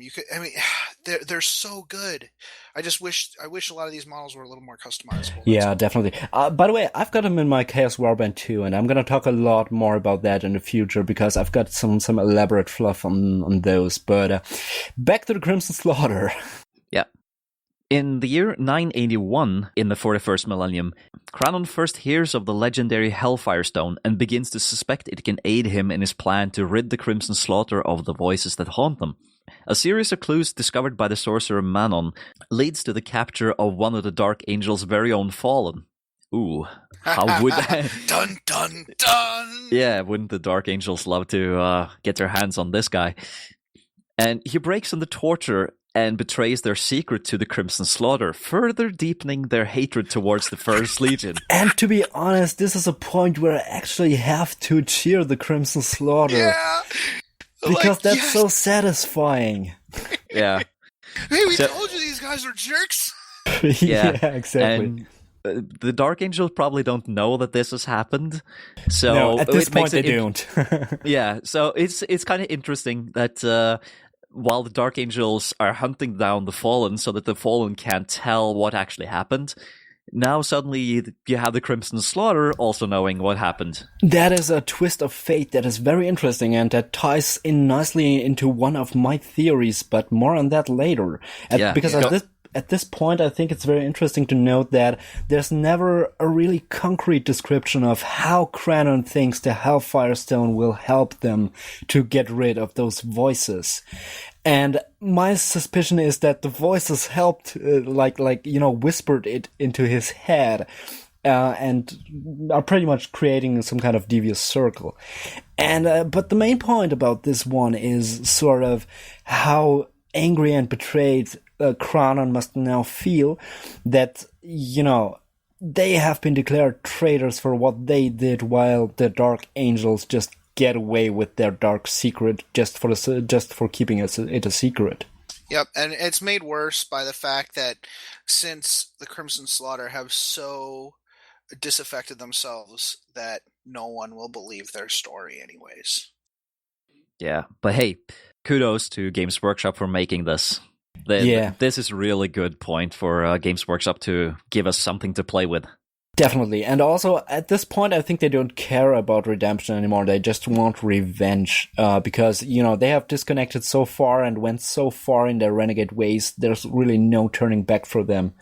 I just find it sort of interesting that at this point they still want to rid themselves of the voices that drive them to slaughter. Or at least Cranon wants. I guess part of the warband, at least, has become pretty accepting of the fact that they're just, completely nuts. Yeah. So this next part here, I actually wanted to ask you guys about something. I think I've always maybe my Google foo isn't as good as others, but I've never understood the extra numbers in the later 41st millennium dating. Like this is 578999. Does it mean that this millennium is just continuing forever, or No. If you look in the back of the big rule book, there's an explanation to this. Oh, there is. Yeah. It's like the last three numbers, 999. That's the year. 578 is sort of like a time code within that year. Yeah, it's basically something like days and months. I don't know the details of it, but the three last digits are the year, and the other stuff is just, days and months. Yeah, okay. just consider it to be 1 year is cut up into 1,000 units. It's only for administrative purposes. No one. Yeah, and so much is happening at the end of in 999 M41 that it has to be displayed. Yeah, exactly. Yeah. And okay. I thought there was some temporal thing going on with the end of times. No. There is also very much of a temporal thing going on because, time just flows differently between worlds due to the only possibility of, communicating and traveling between systems is the warp, and time gets screwed up in the warp. So you're not wrong when you're saying that there's a lot of confusion and modeling in there, but there is actually a sense to the way those numbers are broken up. Okay, great. So in 578 999 M41, the Crimson Slaughter managed to trap and engage the Dark Angels, their fifth company, on the world of Stern's Remembrance. They slay many of the Battle Brothers, including Company Master Zedekiel. This earns them the undying vengeance of the Dark Angels, and I'm pretty sure they wouldn't have it any other way. A lot of skirmishes and battles unfold on a dozen worlds following this action. You're gonna note that at this point we're actually going into the plot of Dark Vengeance as a set, just as a bit of trivia, but we're gonna leave most of that out of here. Right, and I think chicken or the egg. When I'm writing a story, it's nice to have like a starting point, and I can see the writer of the Crimson Slaughter Codex kind of taking the Dark Vengeance set and using it as a genesis for a story that unfolds, and it feels very natural here. It's cool how you can kind of take one nugget of an idea and expound upon it. Definitely. I'm sure that he derived the very early conflict between the Crimson Sabres and the Dark Angels with the interrogator chaplain aboard that one Space Hulk from the fact that they're like at the culmination of the whole conflict with the Dark Angels, they're fighting them on Stern's Remembrance and on Bane's Landing. Yep. So on Bane's Landing, the Angels finally respond in force, and the battle elements of the Crimson Slaughter for control of the Hellfire Stone. The Renegades believe that by anointing the ancient altar of the Dark Gods with the sacrificed blood of loyalist Space Marine, they can halt the voices that haunt them. The Dark Angels are victorious, unfortunately, but this battle marks the only the first in a long series of clashes that they will fight against the Renegade Space Marines. Then later in the year, the Crimson Slaughter, they avenge their defeat by destroying the Dark Angels Bastion on the frozen recruiting world of Newmark, and they steal the gene seed of the Space Marines and plan to use it in the creation of more Crimson Slaughter Marines. Which is basically the worst offense they could do to the Dark Angels. So I think it's adequate revenge for the whole Hellfire Stone massacre. And also at this point, it's noteworthy that Cranon actually, after how it all played out, like starts to believe that maybe the voices in his head actually misled him into thinking that the Hellfire Stone would, the whole ritual thing would give them any kind of relief. Yeah, and let's be honest, the disaffected nerd in me is cheering on for the Crimson Slaughter at this point. Pretty much. We sort of could tell with the way how you relate that information. But I think it's fair enough to get into the mindset of that faction we're talking about, so no offense taken. Yeah, it's just another point back to this whole stealing the gene seed. That's a nice throwback to the Badab War too, because that was also involved some gene steal theft. Oh, you mean gene stealers? Oh. Ooh. No. This is about those purgatory glands, that are used to create Space Marines, and we're all on the same page about that. Puns are very important. The Masters of the Forge podcast is a pun-friendly podcast. Yeah, we totally have to put those public service announcements you make in between at the beginning of those episodes. All right, dude, go ahead. Right. So, later that year, 1999 of M41, towards the end of the year to be precise, during a gathering of the whole Crimson Slaughter around the sentient reactor core of the False Hope, Cranon the Relentless actually has an agenda, and this is a great scene from the Codex that is described very neatly, because after the whole debacle with the Hellfire Stone, and after, fate leading Crimson Slaughter and the Dark Angels back together, Cranon has some suspicions about his own people. And there's this neat scene where he's actually talking to that, part machine, part demon, part former warpsmith reactor core of the Lost Hope, and asking him about the people present, like the whole warband in all of its strength.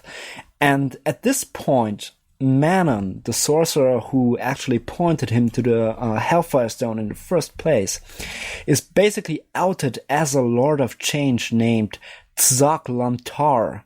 That's what I'm gonna pronounce this. I don't care if it's right.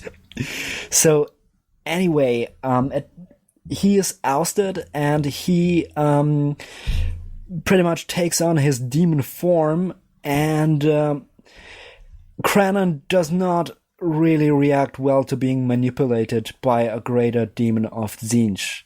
So what he does is he declares war on the realm of that Chaos God. And the Lord of Change obviously manages to escape from the Lost Hope, but seeing that the Crimson Slaughter need a new direction now, he, as in Cranon, as I said, declares war on Tzeentch and tracks the demon further into the Eye. And although he fails to kill him, he makes that intention very clear to the demon and severs its arm. Very, very pleasant individual.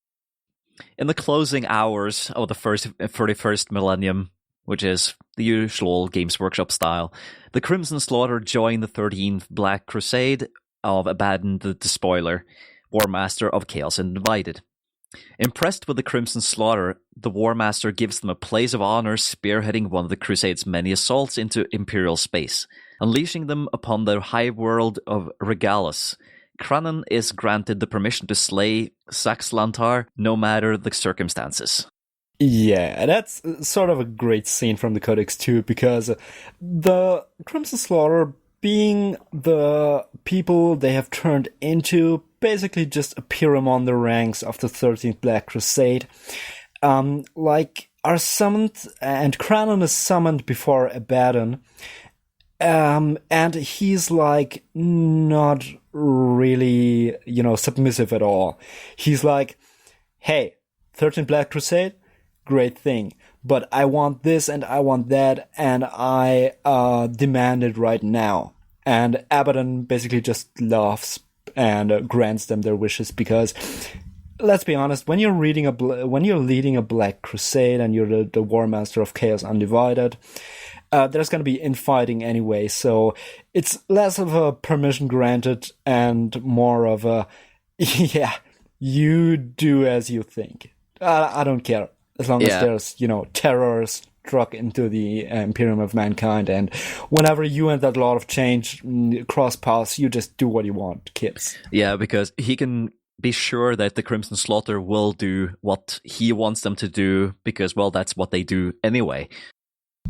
Yeah, and that's, as you mentioned before, Snotty, that's GW's current modus operandi on the timeline of the Y140K, that sort of everything comes together at the end of M41, and there's the 13th Black Crusade, and everything Eye of Terror and Chaos related sort of leads there. Yep. Yeah. So this was pretty cool. I thought this was a really interesting write-up, about this warband. I think it'll help people kind of guide their own pens as far as making their own warbands, because it kind of shows you how much leave you can take as far as from the 13th Black Crusade, or just it shows you that you can go beyond the legions and come up with a unique storyline for Chaos Space Marines. Yeah, I mean, they tried it before with like the 4th edition Codex with the Red Corsairs to just portray, a Chaos Warband, formerly being a Space Marine chapter, unrelated to the legions of the heresy, to the classical four. Uh-huh. But I think they failed a little bit with the Red Corsairs, just because the Bad of War is such a great and unique story, and you can't have a big interchapter galactic conflict about every warband you want to create yourself. Yeah. So it wasn't that good of an example, and I think that's sort of GW's line of thinking there, to just show one singular chapter's downfall from being Codex Astartes adherent perfect Space Marines to becoming a Chaos Warband, and I think they do a great job with it. Yeah. And as we're going to talk about later, I think the Codex itself is a good inspiration for people to, I mean, I guess not only to play the Crimson Slaughter, but also to come up with their own stuff. The rules and the story is so small in scope that you can use it as a guideline for your own story, your own small story about a Chaos Warband. And you know what's else is really inspirational? The art in here is amazing. Like, it's really great. The one picture of the Chaos War Machine with the Helldrake behind and the cultists. A lot of these use some of the old models and put them with the new ones in this artwork that really shows you the aesthetic of Chaos and how it's modernized but also in ties with the old stuff. Yeah. One thing that I really like about the direction that it seems that Games Workshop has been going for here is that with the 5th edition Codex, it seemed to be more Legion focused. It wasn't so much Warband focused. With the new 6th edition Codex, there was more talk about both Renegade chapters and cults. And then you get the Black Legion supplement, which was back to those like the big warband of both old legions and all kinds of space marines that are just jumbled into one big force. Mm-hmm. And now you get a codex that's only focused on a single small warband with a single purpose. Yeah, and that's, let's be honest, that's what a lot of people would like to work on. Yeah, a lot of people do like the cult troops, but a lot of people also would like to tell their own stories. You know.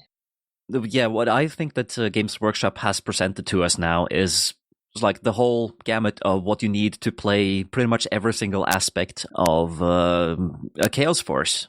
Yeah.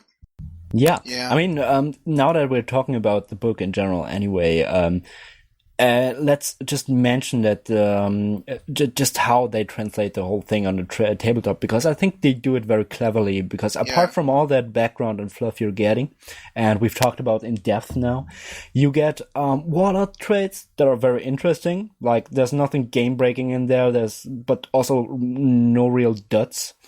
Yeah. And they also represent the characters of the Crimson Slaughters in a quite interesting way, but by just giving you a list of relics as an alternative to the one like mentioned in Codex Chaos Space Marines, and just declaring, look, like this character from the backstory would be defined by this relic and that relic and that relic. All right, and cool. That's a very clever way. Yeah, let's before we move on to the Forging the Narrative section, can I give my perfunctory, my usual conspiracy theory about this storyline? Please do, by all means. I have a feeling this is Games Workshop telling us what happens to rules lawyers. That's awesome. All right, we'll see you guys in a few minutes when we discuss the rules. Yep, it's break time. Let's go freshen up and get some drinks.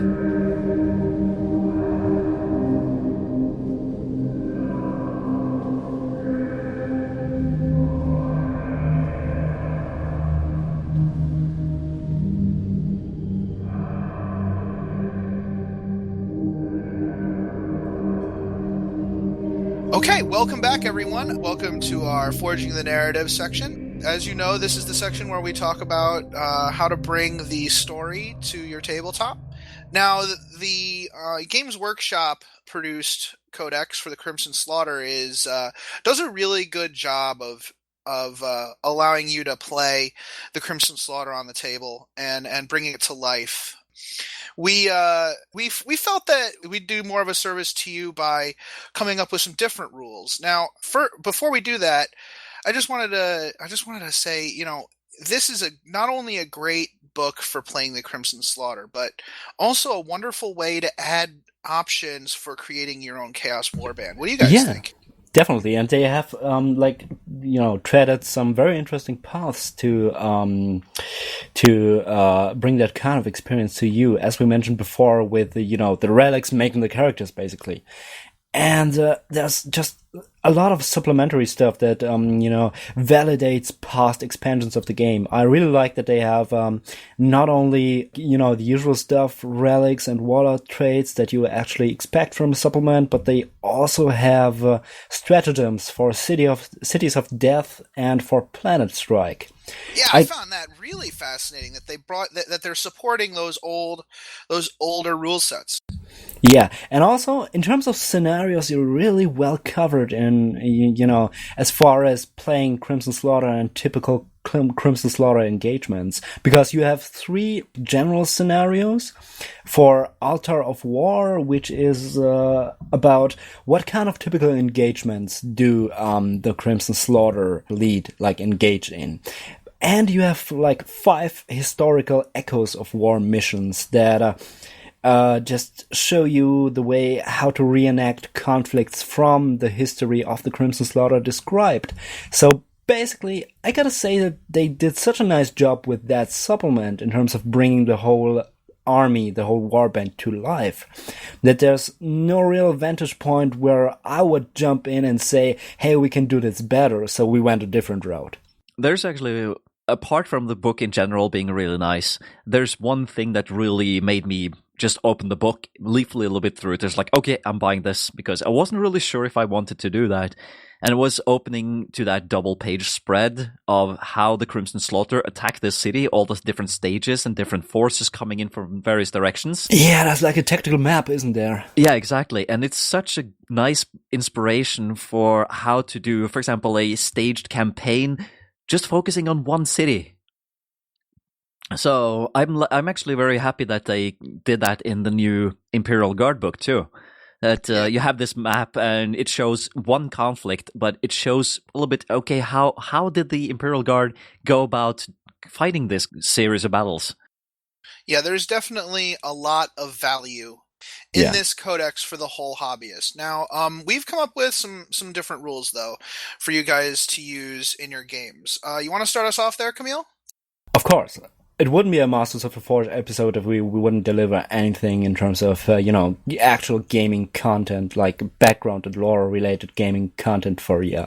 So, as I said before, not really much to add to the Crimson Slaughter as a Chaos Space Marine faction, but there is plenty of hints in the fluff that remain unexplored about the Crimson Sabres Reborn, which is basically the remains of 4th Company that managed to flee the Eye of Terror after Kranon declared the last stand of the Crimson Sabres for being over, and the Crimson Sabres Reborn as the Crimson Slaughter. So there's this bunch of loyal Marines who followed Zarton, 4th Company captain, out of the Eye in order to rebuild the Crimson Sabres and take revenge and eradicate the Crimson Slaughter from the galaxy. And on the other hand, you've got survivors of the 10th Company, of the cleansing of their home planet by means of excommunicata traitores and resulting actions of, resulting punishment actions of the Imperium of Man. So we actually decided to present you with a way to bring those loyalist elements rebuilding the chapter of the Crimson Sabres to your table.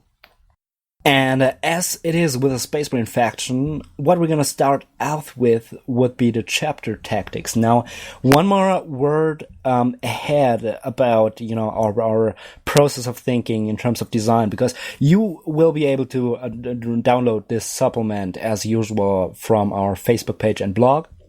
And you can read it up all on yourself.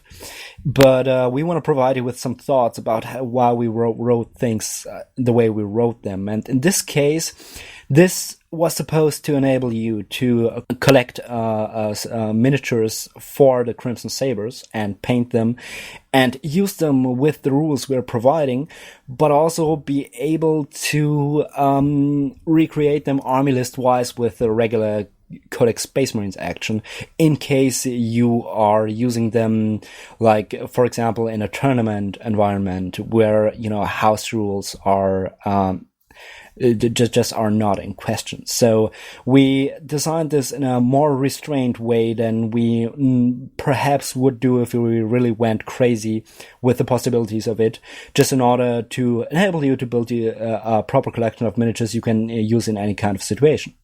So onwards to the chapter tactics. Groovy. The first chapter tactics is called Bent, Battered, but Unbroken. So this modifies the Crimson Sabres force organization chart to put the tactical squads into the elite slot. This sort of represents the fact that the chapter is kind of rebuilding itself, and they have a lot of scouts, and they're trying to kind of protect their fully fledged resources. Yeah, now keep in mind that tactical squads are actually way up the ladder from Devastator and Assault squads, because tactical squad Marines do have to have a history of service in Assault and Devastator squads. So to remain ultimately tactically flexible. Yeah, you can't be a tactical Marine without having first been a scout, a Devastator, or an assault Marine. Sorry. So now this could pose a bit of a problem. Some of your hard hitting units are not scoring, and but regardless of the mission, at the end of the game, the Crimson Sabres player gains 1 victory point for every tactical squad from the Crimson Sabres main detachment, which is still above half strength rounded up. And that unit can't have arrived from reserves in order to receive the bonus points for this. Yeah, this basically represents that any battle where they went in with, their tactical squads, which form a kind of elite in that context, and those squads are still, operational and only have a few wounded at the end of the battle, is basically a victory for a chapter being in rebuilding. It's quite similar to what the Crimson Fists would realistically operate like. Yeah. But also part of this rule is that the Crimson Sabres detachment have stubborn, preferred enemy Chaos Space Marines, and hatred Crimson Slaughter special rules. This makes complete sense for the fluff of this unit. Yeah. The next chapter tactic rule is Cursed by the Voices. The next chapter tactic is Cursed by the Voices. Perform a leadership check for every non-vehicle Crimson Sabres unit at the beginning of the shooting phase of your turn. Every unit that fails this check counts as having gone to ground last turn. While the cursed Astartes struggle with their inner demons and restore their composure in fervent prayer to the Emperor of Mankind. Yeah, that's a bit flowery right here, but the gist of it is just because they have remained loyal when their whole chapter turned into a Chaos Warband doesn't mean that they are freed of their curse. Yeah. And you still have to live with that guilt. Yeah, exactly. And at some points in battle, it just gets so irritating that they're restricted to snapshots and not running. Because they have to fight off those hallucinations and those voices in their head and, just pick up their composure and rejoin the battle. Yeah. The final chapter tactic is called A Reputation for Slaughter. Any Crimson Sabres detachment uses the following allies chart. They have no battle brothers. Adeptus Sororitas and the Imperial Guard are allies of convenience. Or Astra Militarum, for that matter. Yeah, that's what I said, the Imperial Guard. Astra Militarum, I mean. Yeah. No matter what people say or what Games Workshop says, they're still Imperial Guard. Astra Militarum. Don't make me put you boys under my armpits. Yeah, exactly. We don't want to. Space Marines, Space Wolves, Eldar, and Tau are desperate allies. And Dark Angels, Blood Angels, Black Templars, Dark Eldar, Grey Knights, Necrons, and Tyranids are Come the Apocalypse. I guess that the Blood Angels would be Come the Apocalypse simply because the Crimson Sabres don't really like them. Dark Angels and Black Templars are kind of self-explanatory, yeah, etc. Yeah, they were part of that engagement, that the self-same engagement where they kind of started slipping. Yeah, the gist of writing this was basically that those prominent chapters that clashed with the Crimson Sabres in the past or had incidents related to them would be very aware of their history of turning into the Crimson Slaughter.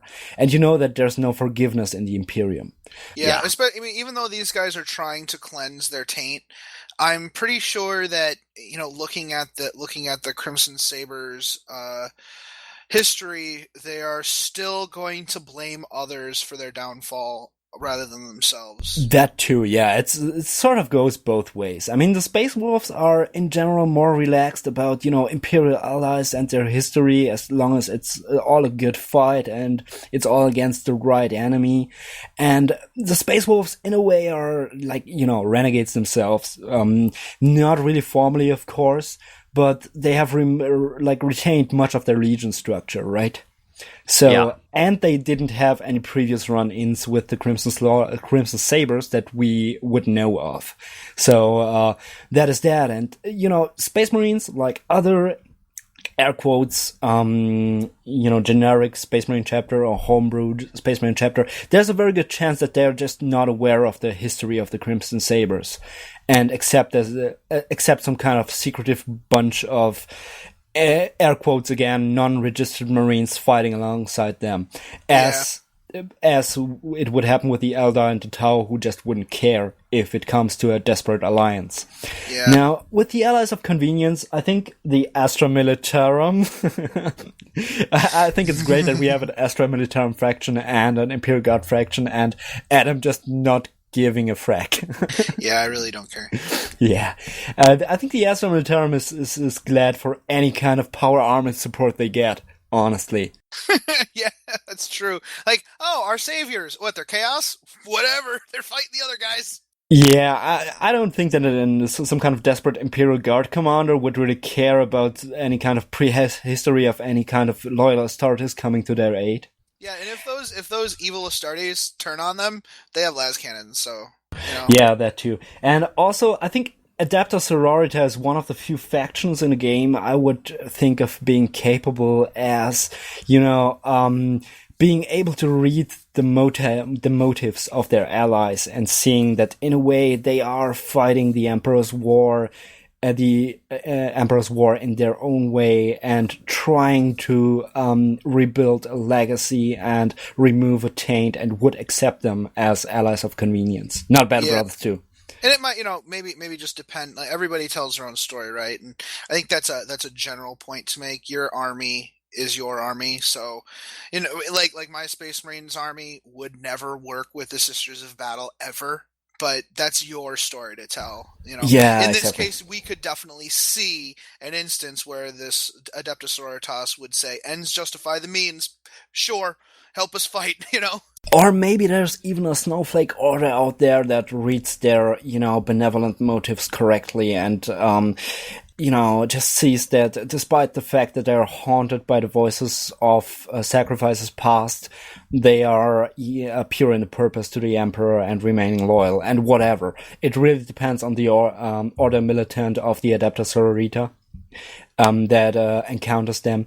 And what we haven't mentioned before, but sort of goes hand in hand with that statement, is that no Inquisition detachment is allowed in the same army as a Crimson Sabres detachment ever.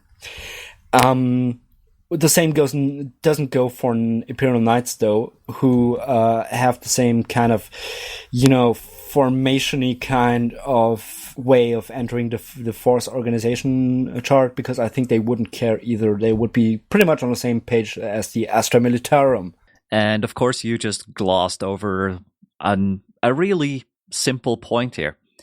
We were actually covering a book where the one Sisters of Battle sees beyond reputation and sees them for what they are and what the potential they have. Oh, I just wanted to leave you an opening to join the conversation, Snorri. Yeah. No, yeah, Sethano, if there's any kind of character like Sethano, they'll definitely... Oh, look, they're monsters. Here to fight for the Emperor. Yeah, okay. I mean, that's not saying that every canonist of the Adeptus Sororitas has the kind of insight that canonist Sithino have, for which we have an almost religious kind of love over here at Masters of the Forge. She's our idol. Yeah. All right. I'd next? hit that. No, she hit you. She definitely would. So, should we just make it official now that we've all converted from the Church of the Kelly to the Church of the Sethano? Oh, definitely. That's true. Yeah, we might have to give credence to Annandale as well. Yeah, and then there will be a schism,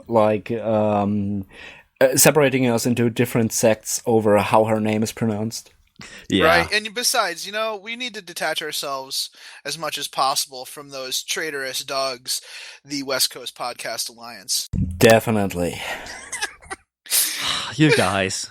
All right, so the first HQ that we describe in our supplement is Zarton, the Savior, Master of the Crimson Sabres. He's 135 points, a BA in close combat with weapon skill 6. Fairly decent shot at ballistic skill 5, strength 4, toughness 4, wounds 3, initiative 5, attacks 4, leadership 10. He's somewhere between a captain and a chapter master, I'd say. Yeah, that's the intention.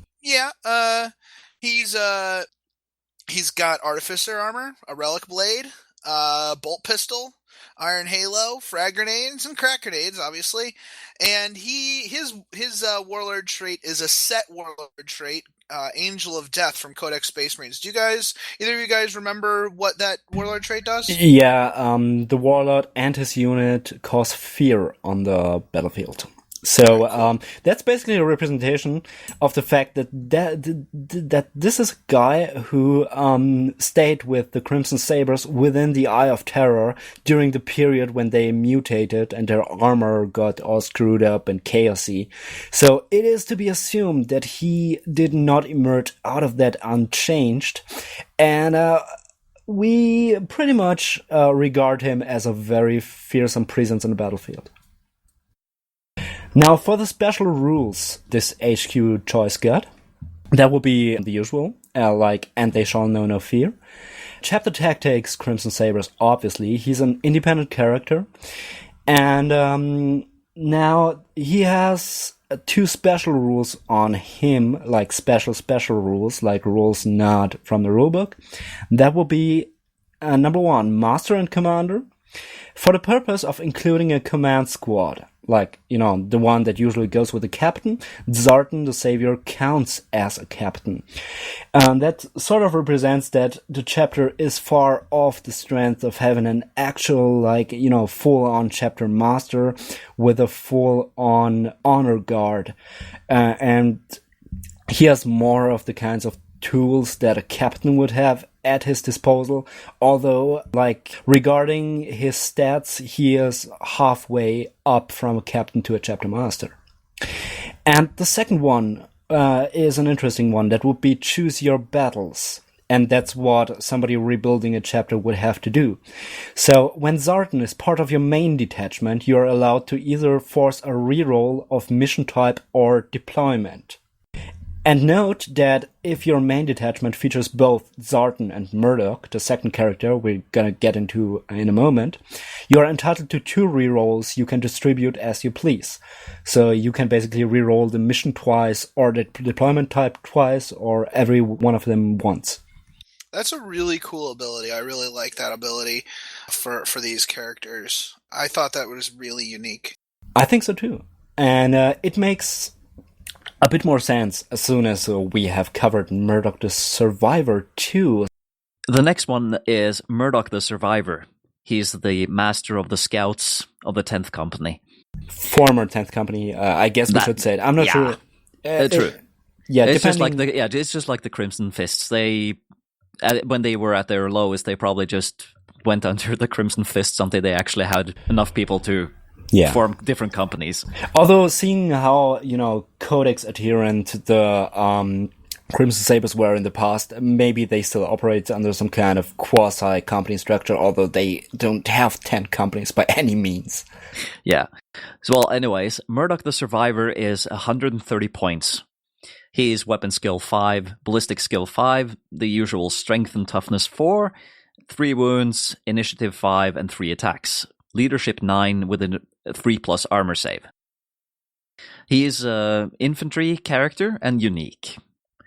He's got power armor, Stalker Pattern Bolter, which is the same as Quietus from the Codex Space Marines. That's Telion's bolter. It's on page 109.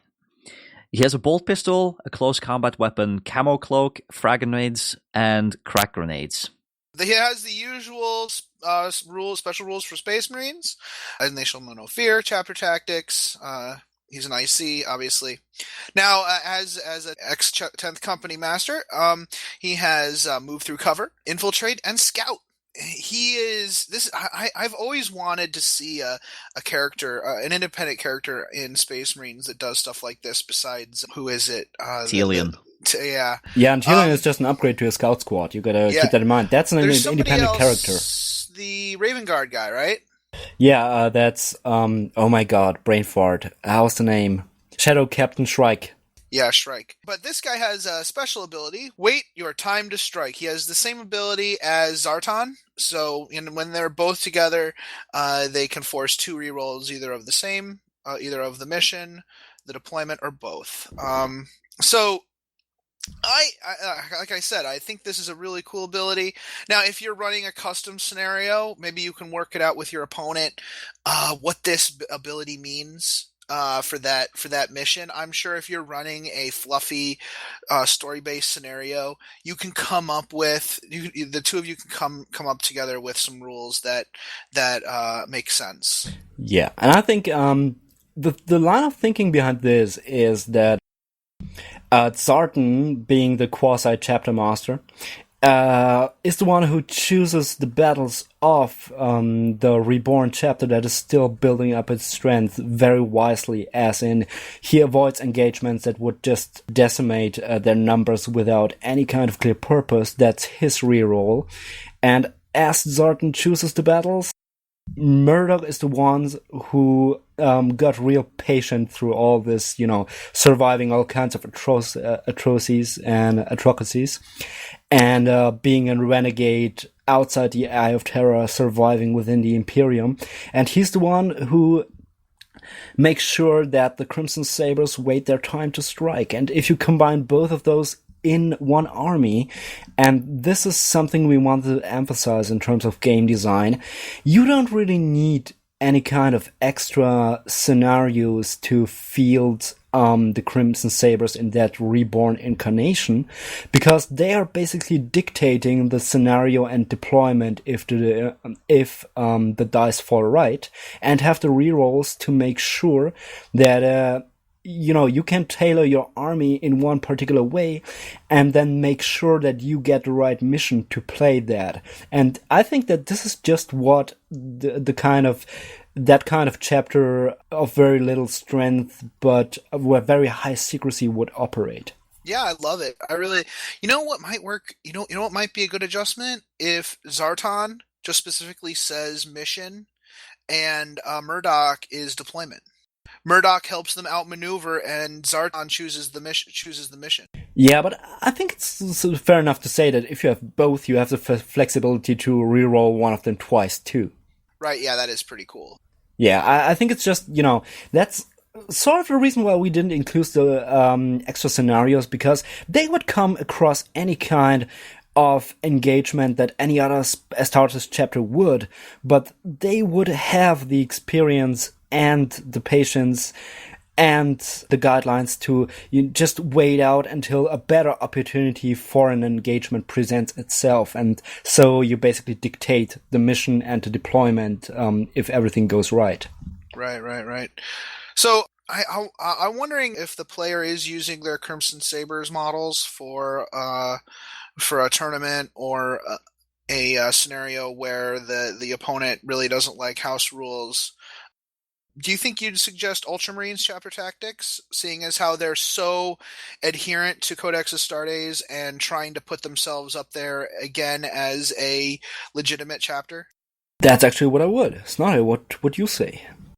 I do actually agree, because I don't really see them as having, for example, the Imperial Fist tactics. That's like, not really. Most of the other chapter tactics don't really work for this chapter, I think. Yeah, I could sort of imagine them taking Iron Hand chapter tactics for really difficult to kill, but the Techmarine thing just doesn't, zero out. So I would actually go for Ultramarines, as Adam said.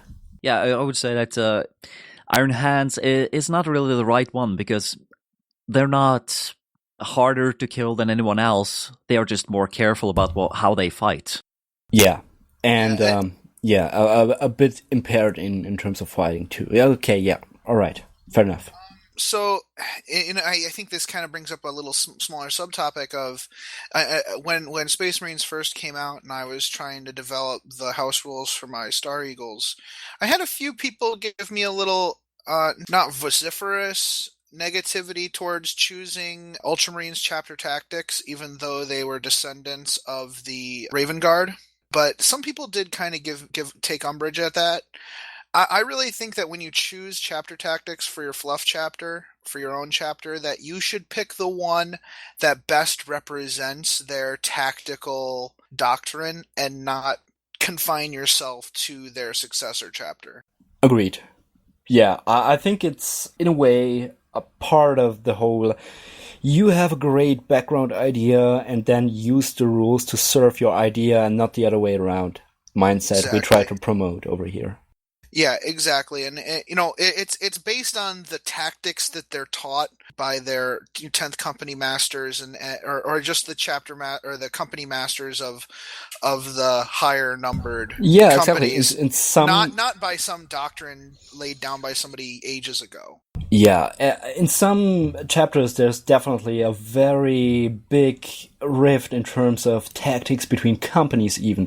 I mean, not being covered by Codex Space Marines, but Dark Angels are a very good example because their first their first company operates under a whole different doctrine than the whole rest of the chapter, and the same goes for the Raven Wing. And you can use them as an example for that, and just go off on tangents. How maybe one of if you have a custom chapter, one of its companies might be much better represented by Ultramarines chapter tactics, and a different one much more by Imperial Fists. Yeah, I was really glad to have been able to talk about that because I feel very strongly about that. I think we covered it, guys. Are you guys ready to take a break and then close out the show? Pretty much. All right, we'll see you guys in a second.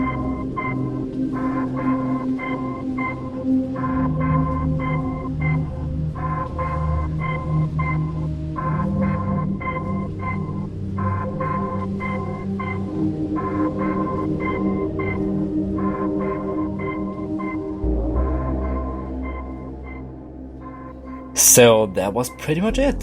Thanks a lot for joining us on episode 3 of the Masters of the Forge, and we hope that this has been an enjoyable episode for you all. I agree. I think we did a lot. We did really well in this episode. I think things went a lot smoother than the second episode. Yeah, it always takes a little time to find your feet when you're recording with 3 people. Yeah. So, I hope this has been an enjoyable episode for you all. If so, please make sure to like us on Facebook, on facebook.com/Masters of the Forge. Leave your feedback there so we can get even better with recording our episodes. And we also have the blog running where you find the episodes. It's www.mastersoftheforge.com. Yeah, thanks everybody for hanging in with us to episode 3. I think we're getting a lot better. Again, thanks everyone for sticking it out, and we hope to see you next time.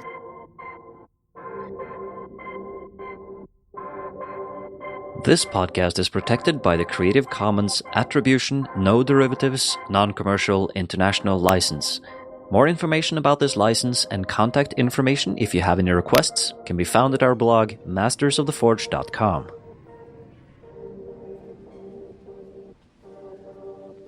The music used in this podcast was made by Parad of the duo Sublevel 3.